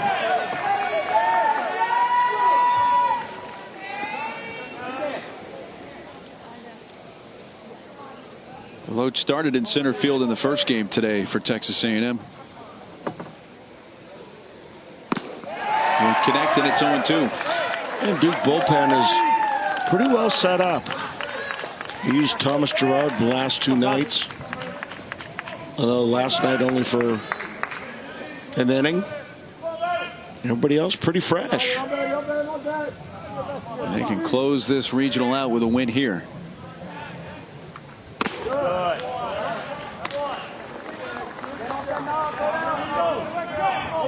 Last trip to Omaha for Duke was 1961. Also won in 1952 and 53. So it has been a while since they've made a trip to the College World Series. Almost did last year, though. We're 1 win away from that. before falling in the decisive game in the Texas Tech Super Regional in Lubbock.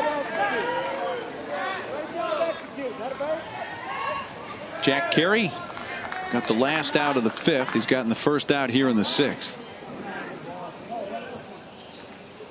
Now he gets the second out in the 6th with his first strikeout, getting the pinch hitter Deloach. Again, using both sides of the plate really makes him effective. Pitching ahead, a little mix, throwing a good slider. There's that back foot slider. Comes in looking like a heater. And you see it end up almost hit him in the back foot. Coleman hits one up the middle and a base hit.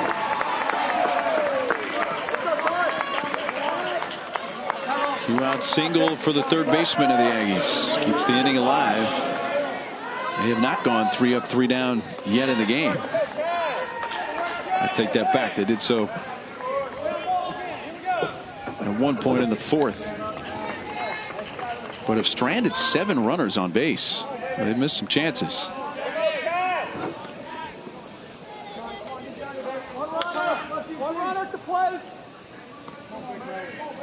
9th spot in the order. Ty Condell, the center fielder, is 1 for 2. First pitch over. Fastball on the outside corner at 90 miles per hour. We've seen Texas A&M sit on pitches. Previous game they sat on the slider and ended up winning the ball game because of it. You find pitchers get into a little bit of a pattern, and if you figure out that pattern, makes your job so much easier knowing what's coming. And the slider they hit out off Sam Kessler and won that game. 1 and 2 on Condell. Nobody better, 3-4, nobody better, let's go.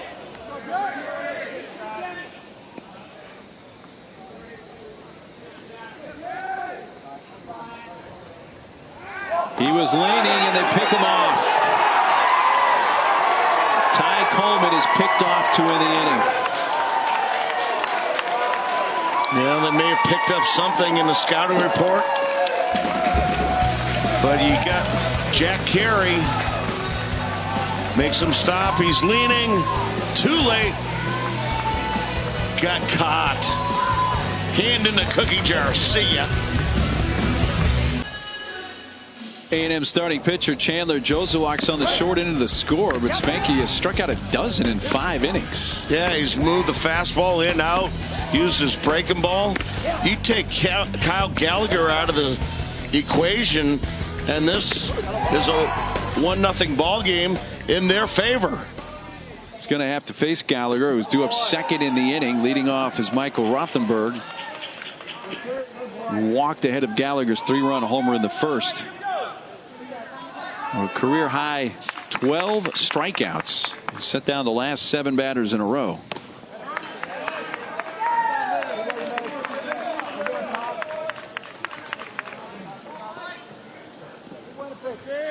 Come on, big man, getting that later. Go, Rob. I'll strike pumper. Yeah. Backdoor it. Missed away, and it's 2 balls and a strike. Kiddo.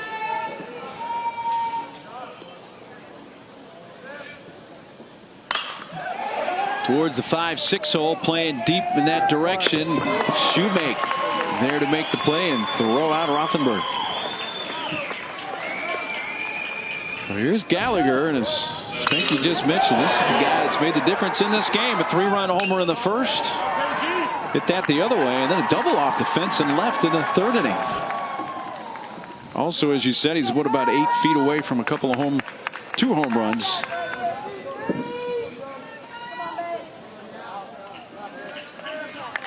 Hitting the ball well tonight. Come on, Johnny.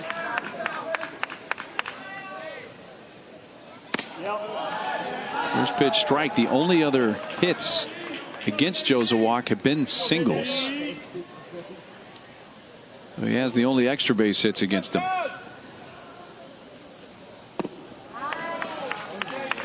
This is kind of the idea. Same with Bryce Blom. They're so hot.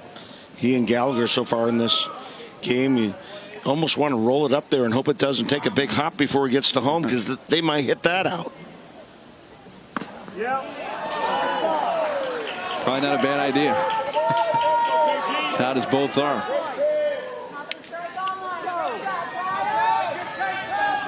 Josewak retired Gallagher for the first time. He jammed him in a high chop to third, and Ty Coleman, low throw, but dug out by his brother Hunter. And they do get Gallagher for a first time. 2 away. Yeah, really crowded him. He's had his both hits where he's been able to get his arms extended. That time, worked him inside hard. Base is empty for Erickson Nichols.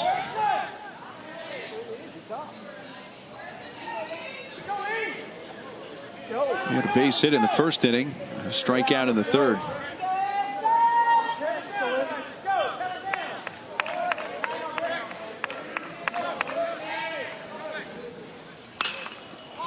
Got a lead play right side, though. Hunter Coleman gives it a look.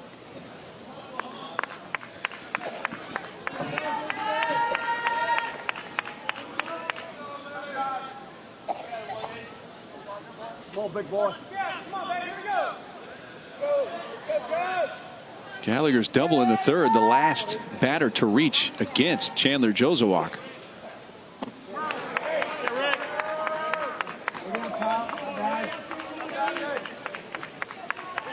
Well, it's been 9 in a row set down by the A&M left-hander. A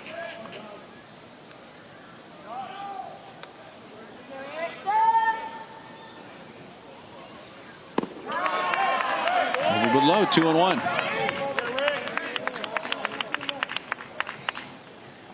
Come on, big boy. Finish the inning. Let's go. Get that bat moving. Stay away, Kenny. Kenny in. Bat moving, baby.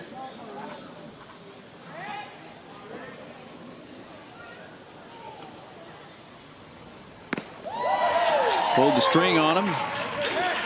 2-2.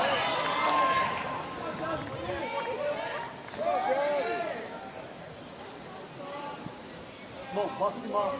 Bust him up. 1-8. Let's go.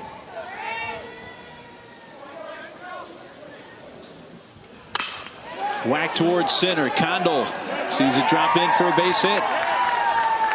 Well, the streak of 9 in a row sent down by Chandler Josewak ends with Erickson Nichols' second hit of the game. This one a 2-out single.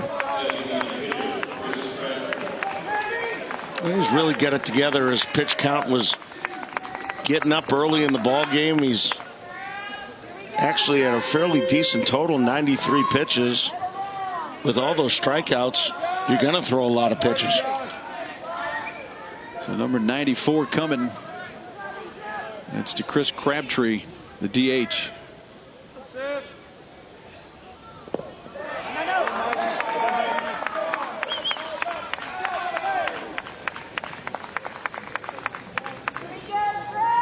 Crabtree a strikeout victim twice against Josewak.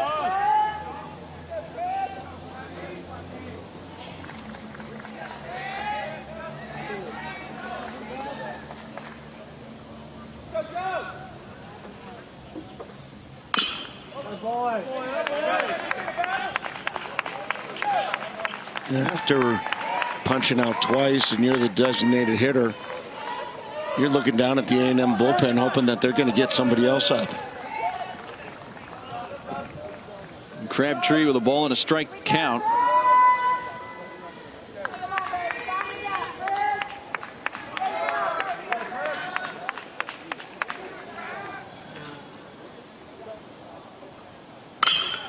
On the ground right side, a diving attempt off the glove of Coleman.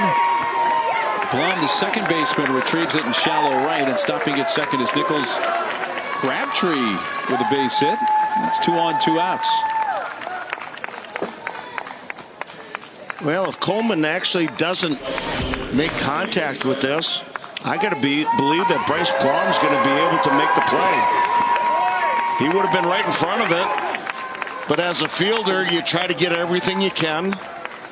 Obviously a tough chance for them, but you also have to know where your fielders are playing. It's much similar to the pitcher trying to kick it or something with that ball up the middle. You know you've got a player there. Let that thing go through. That's why you're shifted over there. Shoemake finishes his chat. Joe Zawak and Honer. After getting the first two on ground balls, singles by Nichols and Crabtree, and R.J. Schreck, the right fielder, is the batter. He has fanned twice against Joe Zawak tonight.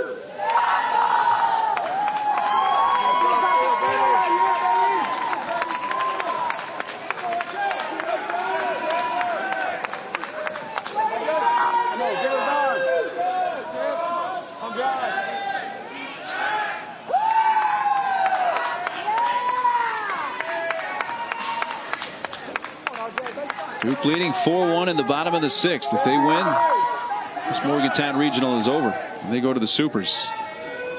Texas A&M, this is an elimination game for them. They need to win. Pickoff attempt, and they get them to end the inning. Well, each team now has had a runner picked off base, and this time it's Nichols of Duke picked off a second. Now, they are going to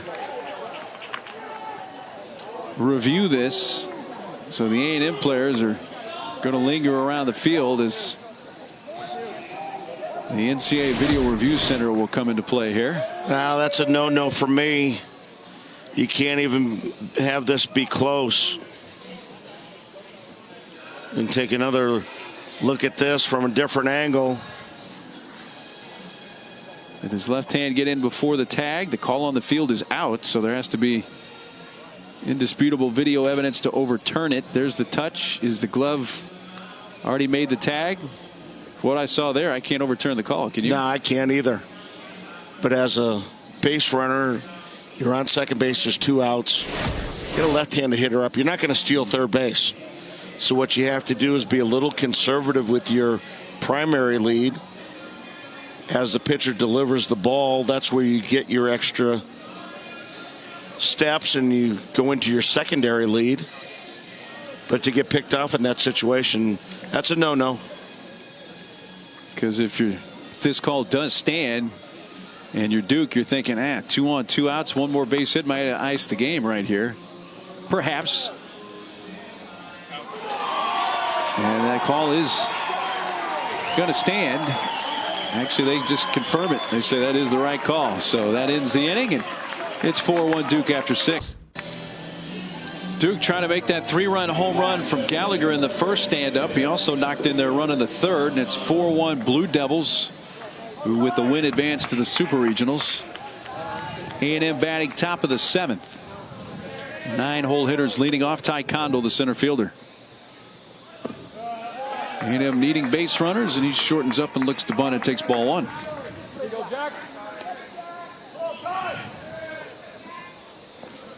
Aggies have out-hit A&M 8-7. But trail it by 3 in the 7th.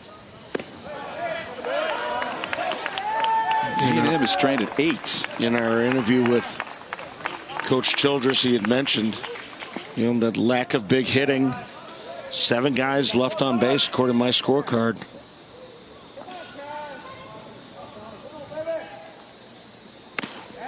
Rave and a miss by Condell, 1 and 2.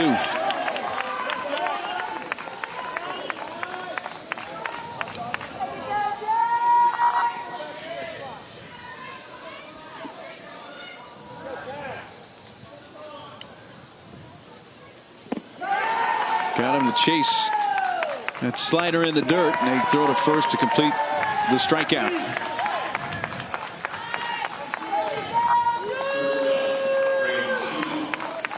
For more information and more coverage of the Division I baseball regionals and interactive brackets, go to ncaa.com.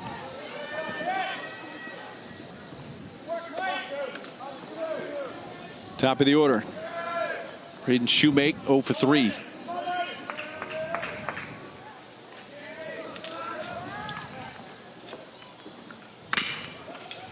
to the mound, speared by Carey, and they get Shoemake. Well, whenever it's an elimination game for a team, well, there's a possibility that could have been the last at bat for Shoemake as an Aggie. Guy looks to go high in the MLB draft tomorrow. Again, the game's not over, but if they don't score and come back, it might have been Shoemake's last at bat. But here's Bryce Blom, who's 3 for 3, a couple of doubles. You got him here with the walk-off grand slam in the first game against West Virginia.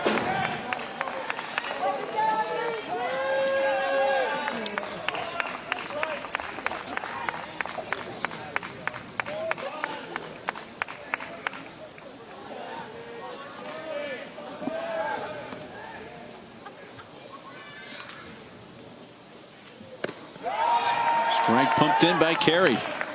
Well, back-to-back fastballs. We haven't seen a lot of that from Jack Carey. But Bryce Blum has proven that he can handle the slider. The slider he hit out of Sam Kessler, the West Virginia closer, to win the first game in one of the more dramatic fashions you'll see.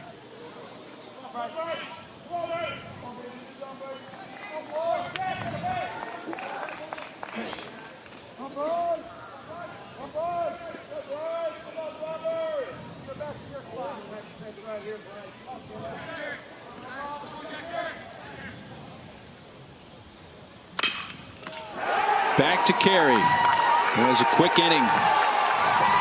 Time to stretch in Morgantown, and it's the 3 seed Duke trying to get out of this regional and into the Supers. Duke came out in the bottom of the first. Kyle Gallagher went deep to right for 3 runs to give him an early lead. He would add 2 innings later an RBI double to left, scoring Kenny Taylor. But on the other side, though he's on the short end of the score, Chandler Josawak struck out a dozen.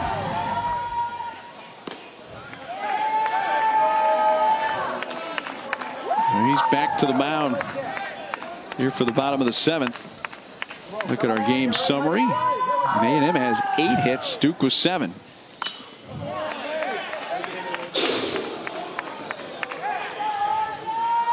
R.J. Schreck is leading off for the Blue Devils. The bottom of the 7th.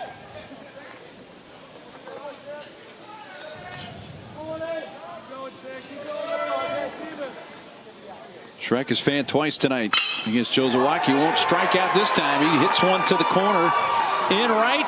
Motor in for second base, and the Foster throw is late. A stand-up double for Schreck, his 4th of the season. Well, things might have changed a little bit.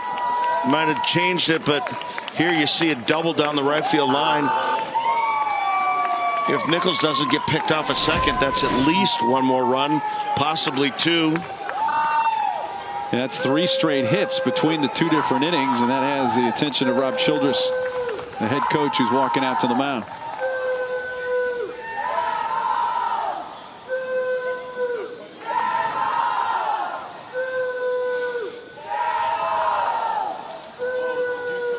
All the infielders meeting. There's been some activity in the bullpen for both teams, but A&M's getting hot right now. Jake Nelson.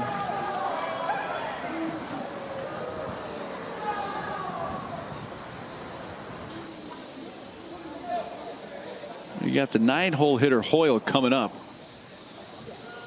Is it just me, or is this a situation screaming bunt for Duke? I don't think it's automatic.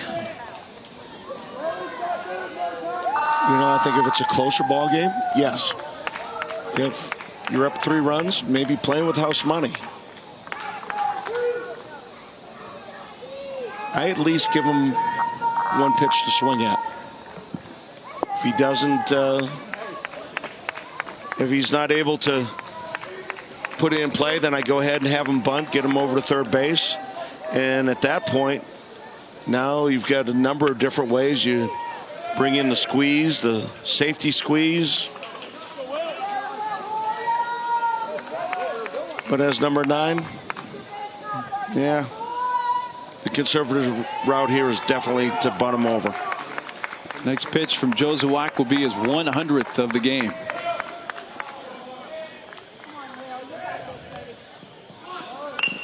Hoyle bunts it back to the pitcher. His play is at first. And a 1-3 sacrifice for Hoyle, who gets the bunt down and advances Streck over to third.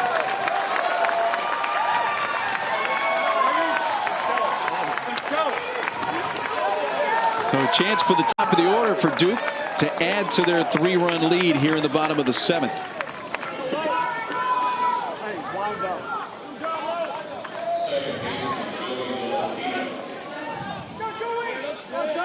Joey Loperfido 0 for 3. I haven't seen this. You have the shift on, infield in, Shoemake playing basically right and back at Jozwiak.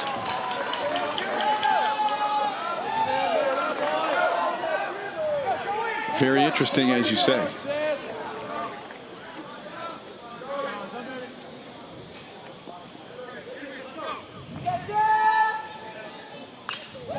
Fouled straight back by Loperfido. Yeah, now with 2 strikes, take some of the options away from Duke.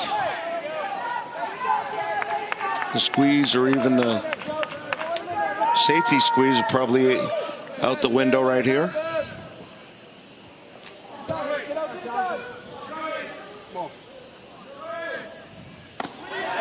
Up and into Loperfido.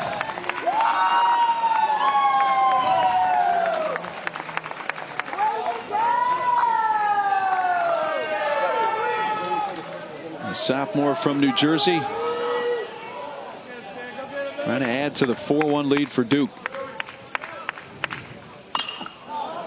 Towering pop fly behind the plate, tracked by Honer, and it's just a couple rows back.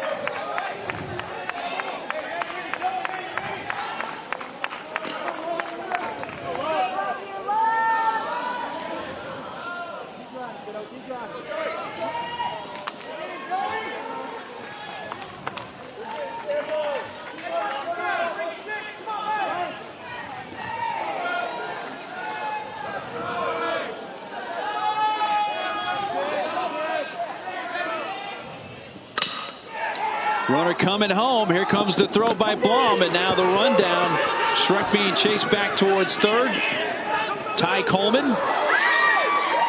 They're going to call him out for going out of the baseline. The rundown lasted long enough for Loperfido to go down to second. So it cost him a base. And an out. It's 2 down now. Well, R.J. Streck actually a fabulous job. He was going on contact. He knew he was going to be out at that point rather than just giving himself up. Just tremendous hustle to stay in that rundown. Like you said, he gets out of the base path, but it was plenty enough time for Loperfido to get into scoring position. Chandler Jozwiak at 105 pitches departs, and A&M goes to the bullpen. The ESPN networks bring you every game on the road to Omaha, starting with the regional coverage on ESPN2, ESPNU, SEC Network, and ESPN3, and whip-around coverage available through ESPN3 and the Bases Loaded channel. All coverage is available on your ESPN app. A&M has gone to the bullpen, brought out Jake Nelson. Yeah, big Jake, good live fastball, low 90s. Slider changeup. Guy that had some shoulder surgery and been working his way back and finally getting healthy and got a nice arm. He's going to try to keep it a 3-run game here for A&M. Bottom of the 7th. Inheriting Loperfido at second base with 2 outs. And the 2 spot in the order for the Blue Devils up. Center fielder Kenny Taylor.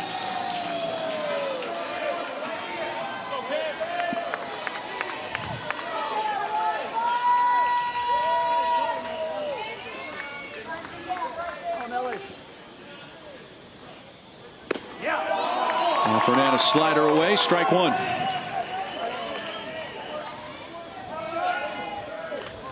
Kenny's base hit was a bunt hit in the 3rd inning. was balked to second, which was a key call because he would score on a 2-out double by Gallagher for the 4th run of the game for Duke. 0-2. Pretty good fastball, 93. After you drop that slide piece on the first, down and away, and then you come in on the hands. Right now, you've got all kinds of options if you're on the mound.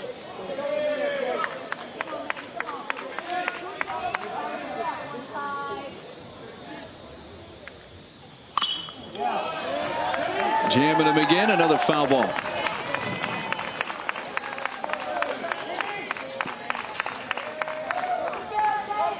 One of the Duke seniors, Kenny Taylor.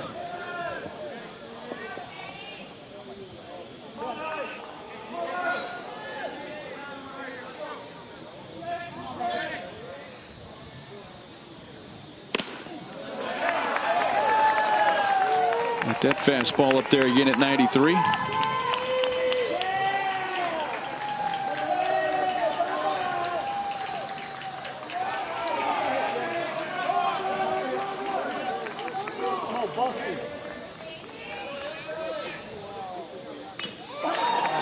Foul tip, still alive. Well, as a catcher, get in situations where you get that 2 strikes, foul tip, and ends up in your glove, and you just can't hold on. Really tough feeling.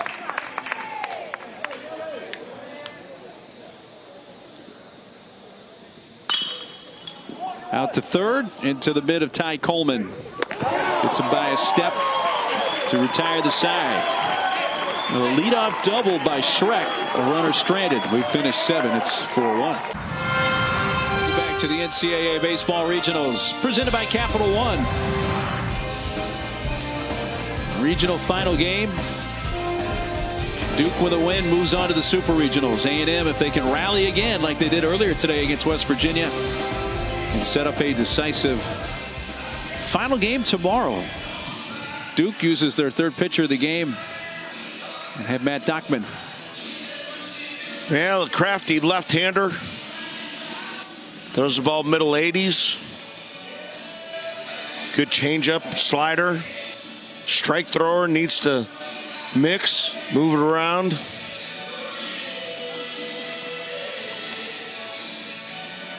You're going to face the 3, 4, and 5 hitters in the 8th. The outs starting to dwindle here for A&M, down to their final 6. Down by 3.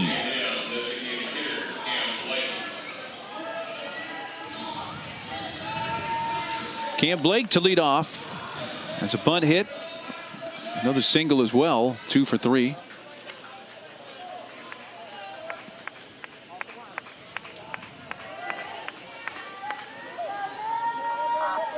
Corner infielders pinched, looking for take away the bunt. Dockman starts him with a strike.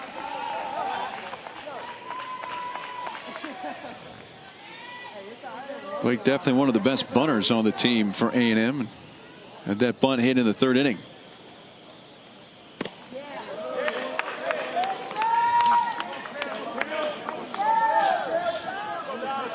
Four runs, 8 hits for Duke. 1 run, 8 hits for A&M.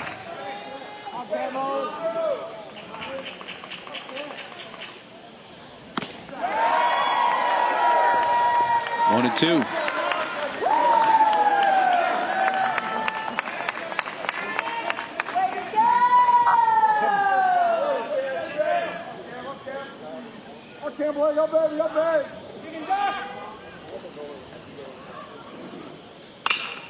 Puts it on the ground to Loperfido at second base. 1 out.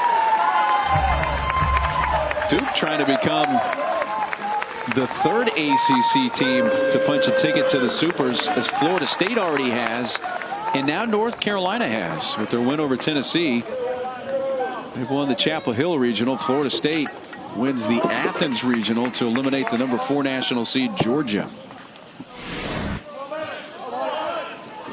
Well, it's been a good day for the ACC so far, not so good a day for the SEC, but A&M down 3 with 1 out in the 8th have shown a propensity for late rallies here in Morgantown. And they do it again. The cleanup hitter, Hunter Coleman. I think it's a testament to both the leagues, the conferences, ACC and SEC, to have so much representation. Yeah, it's just good quality baseball with outstanding programs. Coleman, a couple of walks and a sac fly, so no official at bats, but he's in the hole 1 and 2. Will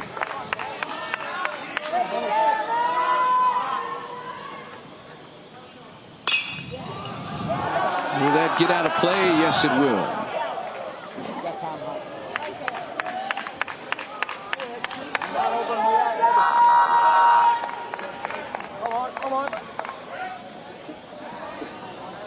First meeting between these teams.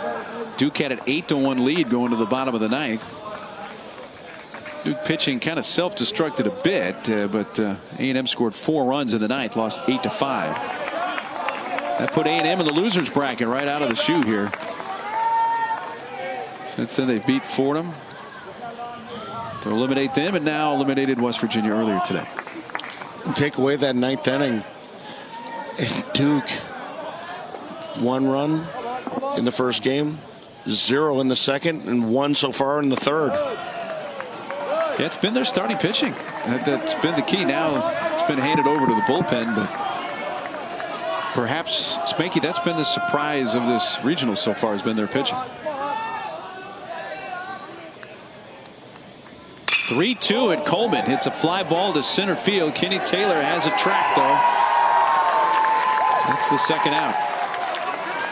Well, there are no indications that, the pitching was going to be that good. After Sunday Night Baseball, Ole Miss Sports Center with SVP Scott Van Pelt. Post-game reacts from Warriors-Raptors Game 2, plus inside the Sox-Yanks series, and how Tim Hardaway, Mitch Richmond, and Chris Mullin changed the NBA 30 years ago as a Run TMC. Sports Center after Sox-Yankees on ESPN and the app. 2 outs, nobody on. Logan Foster.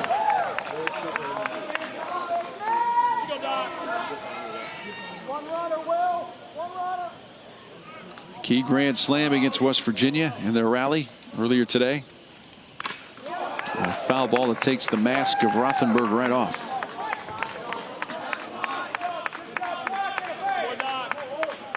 That one a glancing blow.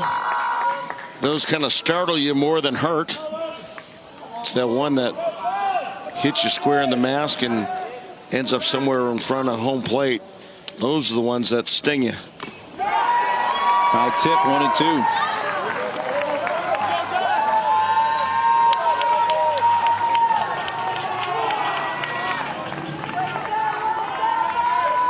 First inning of work for lefty Matt Dockman out of the bullpen for the Blue Devils. That ball's lined to left. Gallagher playing really deep. Has that drop in front of him, and it's a 2-out single.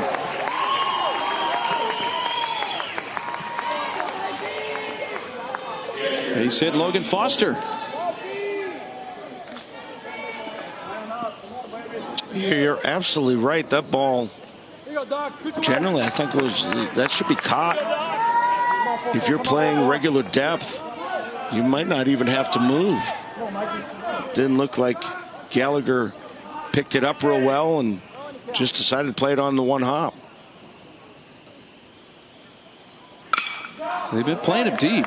And he's only 4 or 5 steps from the warning track, if that, in left field. He's got a little bit, but he's still pretty deep in left field.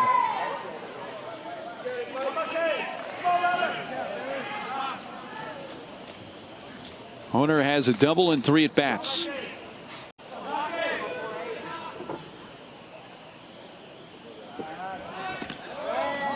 Almost lulled Foster to sleep there. He was late reading that and getting back to the base.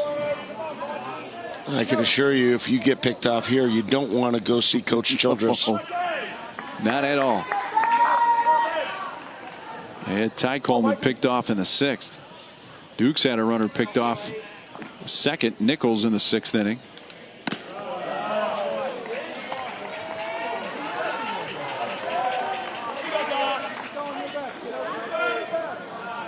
Is there any more late inning magic left for Texas A&M to try to keep their season alive again?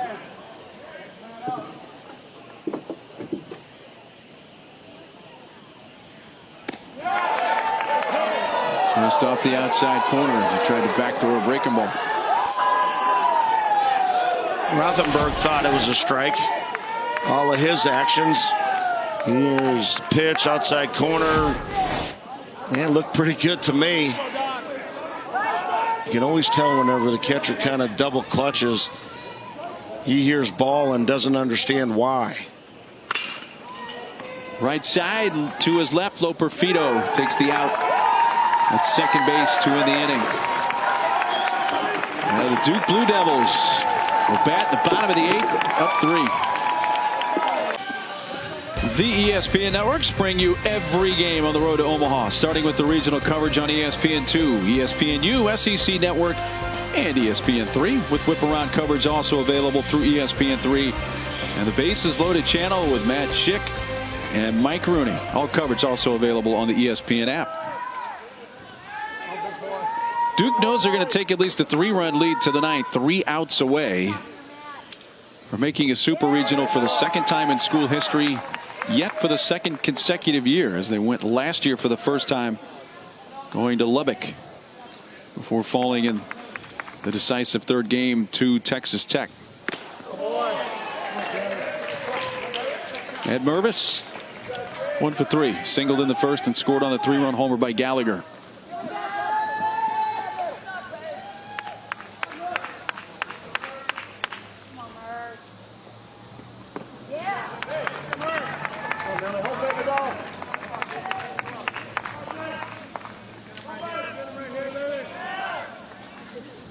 Duke in here as the 3 seed.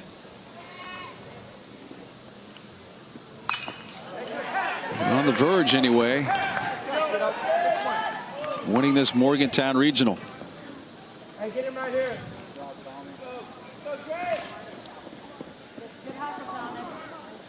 Oh, right at him. Action here.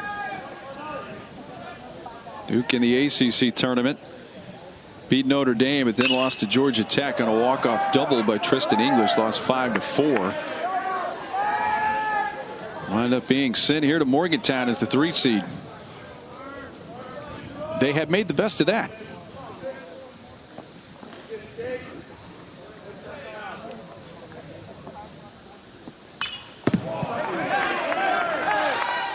And if they are to hold on here, then their road spanking would have included 2 wins over A&M and 1 over West Virginia, the top 2 seeds. So it's not like they got a break and kind of just skipped on in somehow and won 3 games in a row, or made their way through the losers bracket like they did last year in Athens. Another foul to the top of the screen. Nice battle here between Nelson and Mervis. Call this good old-fashioned country hardball.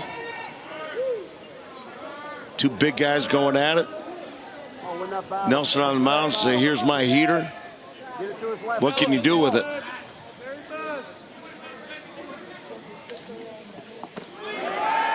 Takes low and a full count.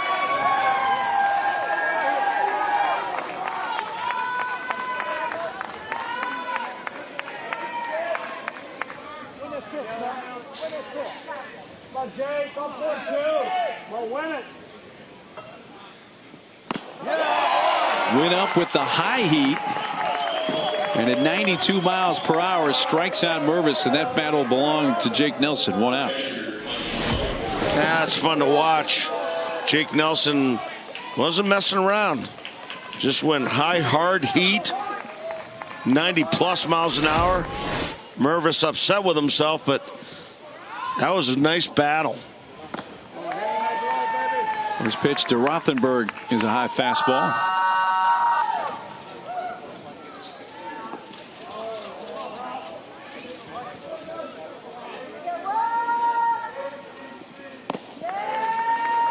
Looking ahead to the top of the 9th, when A&M's going to trail it by at least 3, and the bottom 3 are due up. DeLoach, Coleman, Ty Coleman, and Ty Condell. Duke foul. Well, the chances are that you won't see lightning strike twice in the same place, but all of a sudden those bottom of the order guys get on base. Got a couple guys. That tip, yeah. You never know. Yeah, Bryce Blom is fifth up that inning. A&M fans would love to see Shoemake and Blom bat in the top of the ninth. That would mean they at least have something going. Pretty good battle going here. Rothenberg and Nelson this time.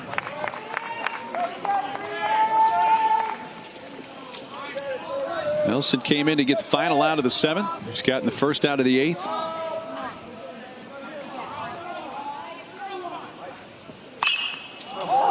Towering pop-up on the left side. Third baseman Ty Coleman kind of with the shift playing over towards the shortstop spot. Hauling it in for out number 2.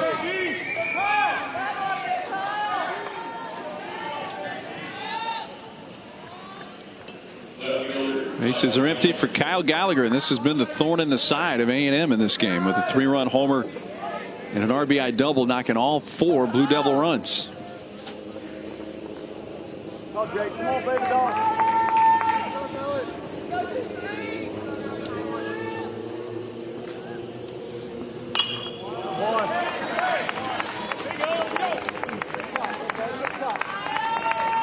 He was a thorn in the side of A&M in their first game as well when he had 3 hits and 5 at bats. So he's a combined 5 for 8 against A&M pitching in this regional. Just missed the outside corner. That 92-mile-per-hour fastball. Pretty good pitch. Come on, Jake.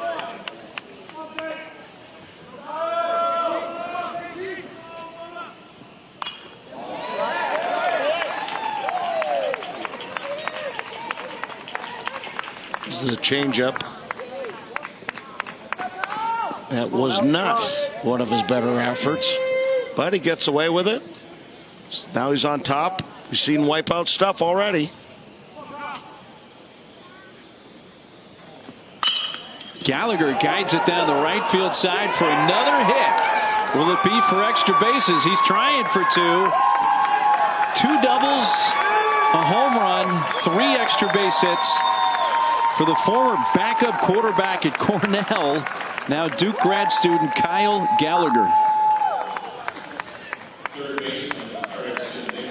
He did play baseball as well at Cornell, but also football.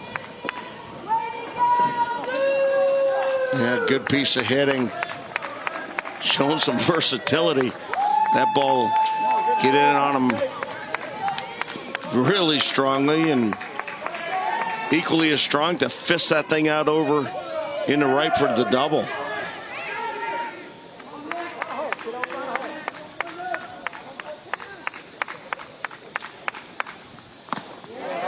Pine and Nichols. This is Erickson Nichols, who has a couple of hits, 2 for 3. Both singles. He's had a good Morgantown Regional at 500 with the home run.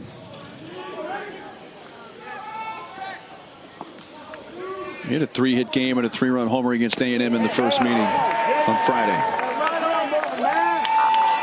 And I would think that Blue Devil fans that watched our first game would like to see a piece of the rock, little insurance. Yeah, when they, I'm sure many of them were here to witness the first game when A&M rallied back with the walk-off grand slam to eliminate West Virginia. 3-0. Well, West Virginia had the 3-run lead, so I not necessarily would be feeling completely safe right now.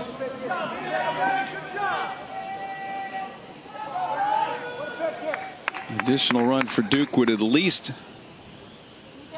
mean a grand slam wouldn't beat him.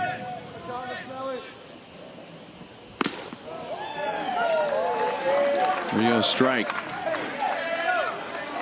Each team has 9 hits.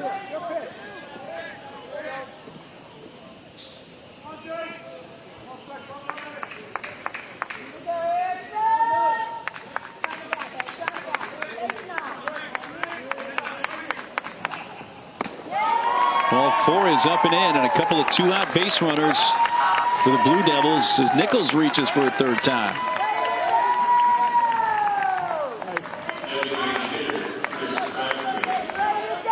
He passes the bat to the designated hitter, Chris Crabtree.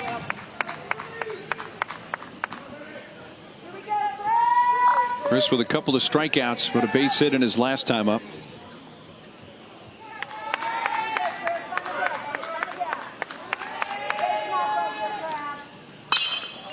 Swinging at the first pitch and a high pop fly. The Ty Coleman tracking near the bag and back into fair territory to make the catch. Does Texas A&M have any more late game magic left? They're down to their final 3 outs when we come back to Morgantown. Quick look at just about everything that's happened in Morgantown this weekend for that, if necessary, game to happen tomorrow. A&M has to come back here. They are down 4-1. A win by Duke. They win the regional. They're into the Supers for the second straight year. The Loach due up, but they're going to pinch hit. Chandler Morris, a senior out of the Houston area in the Woodlands, Texas. 4-1 Duke, top of the ninth. Duke 3 outs away from winning this Morgantown Regional as the 3 seed.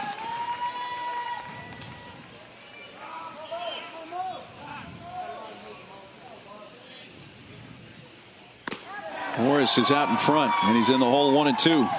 Nice change. Dockman pretty much staying fastball slider, and then just pulled the string on that one. That was beautiful.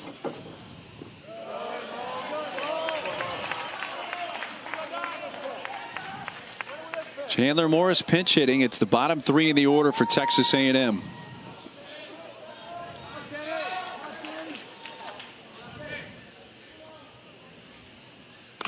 A little cue ball up the first base side. Dockman has it, throws to first, 1 out.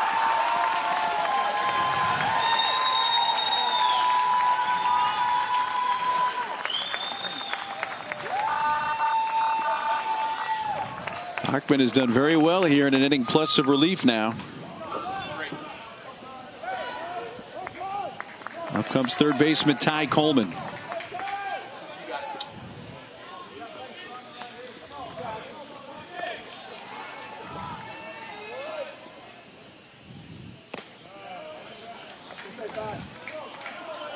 A&M fails to rally. Smakey, they'll look back. They had some chances. They've stranded 8 runners on base in this game.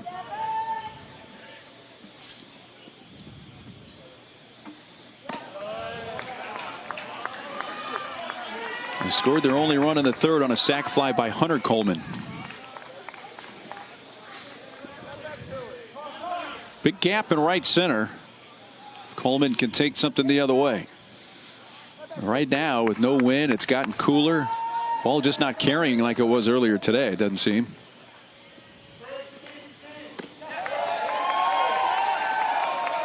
There are real legit dimensions here. But the ballpark actually played small, or very small during the daytime. Ball really carried well. 2 balls, 2 strikes on Ty Coleman.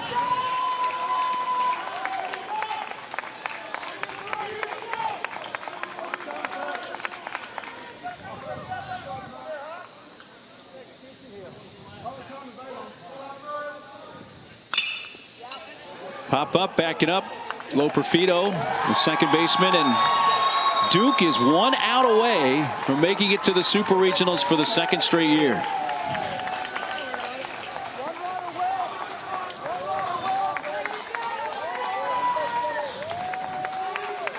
Last chance for A&M. They send up to center fielder Ty Condell. Well, if A&M's season ends here, they'll fall 1 win short of 40 on the season. It'll be 39-23-1 to end the year. Condell singled in the second. Since then has flied out and struck out.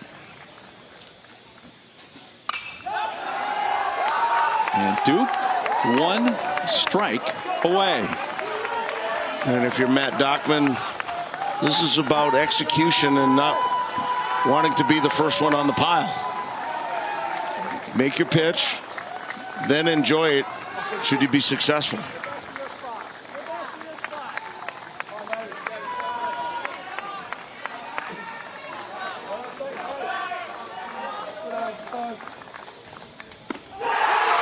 For the second time in school history and the second straight year, Duke is headed to the Super Regionals.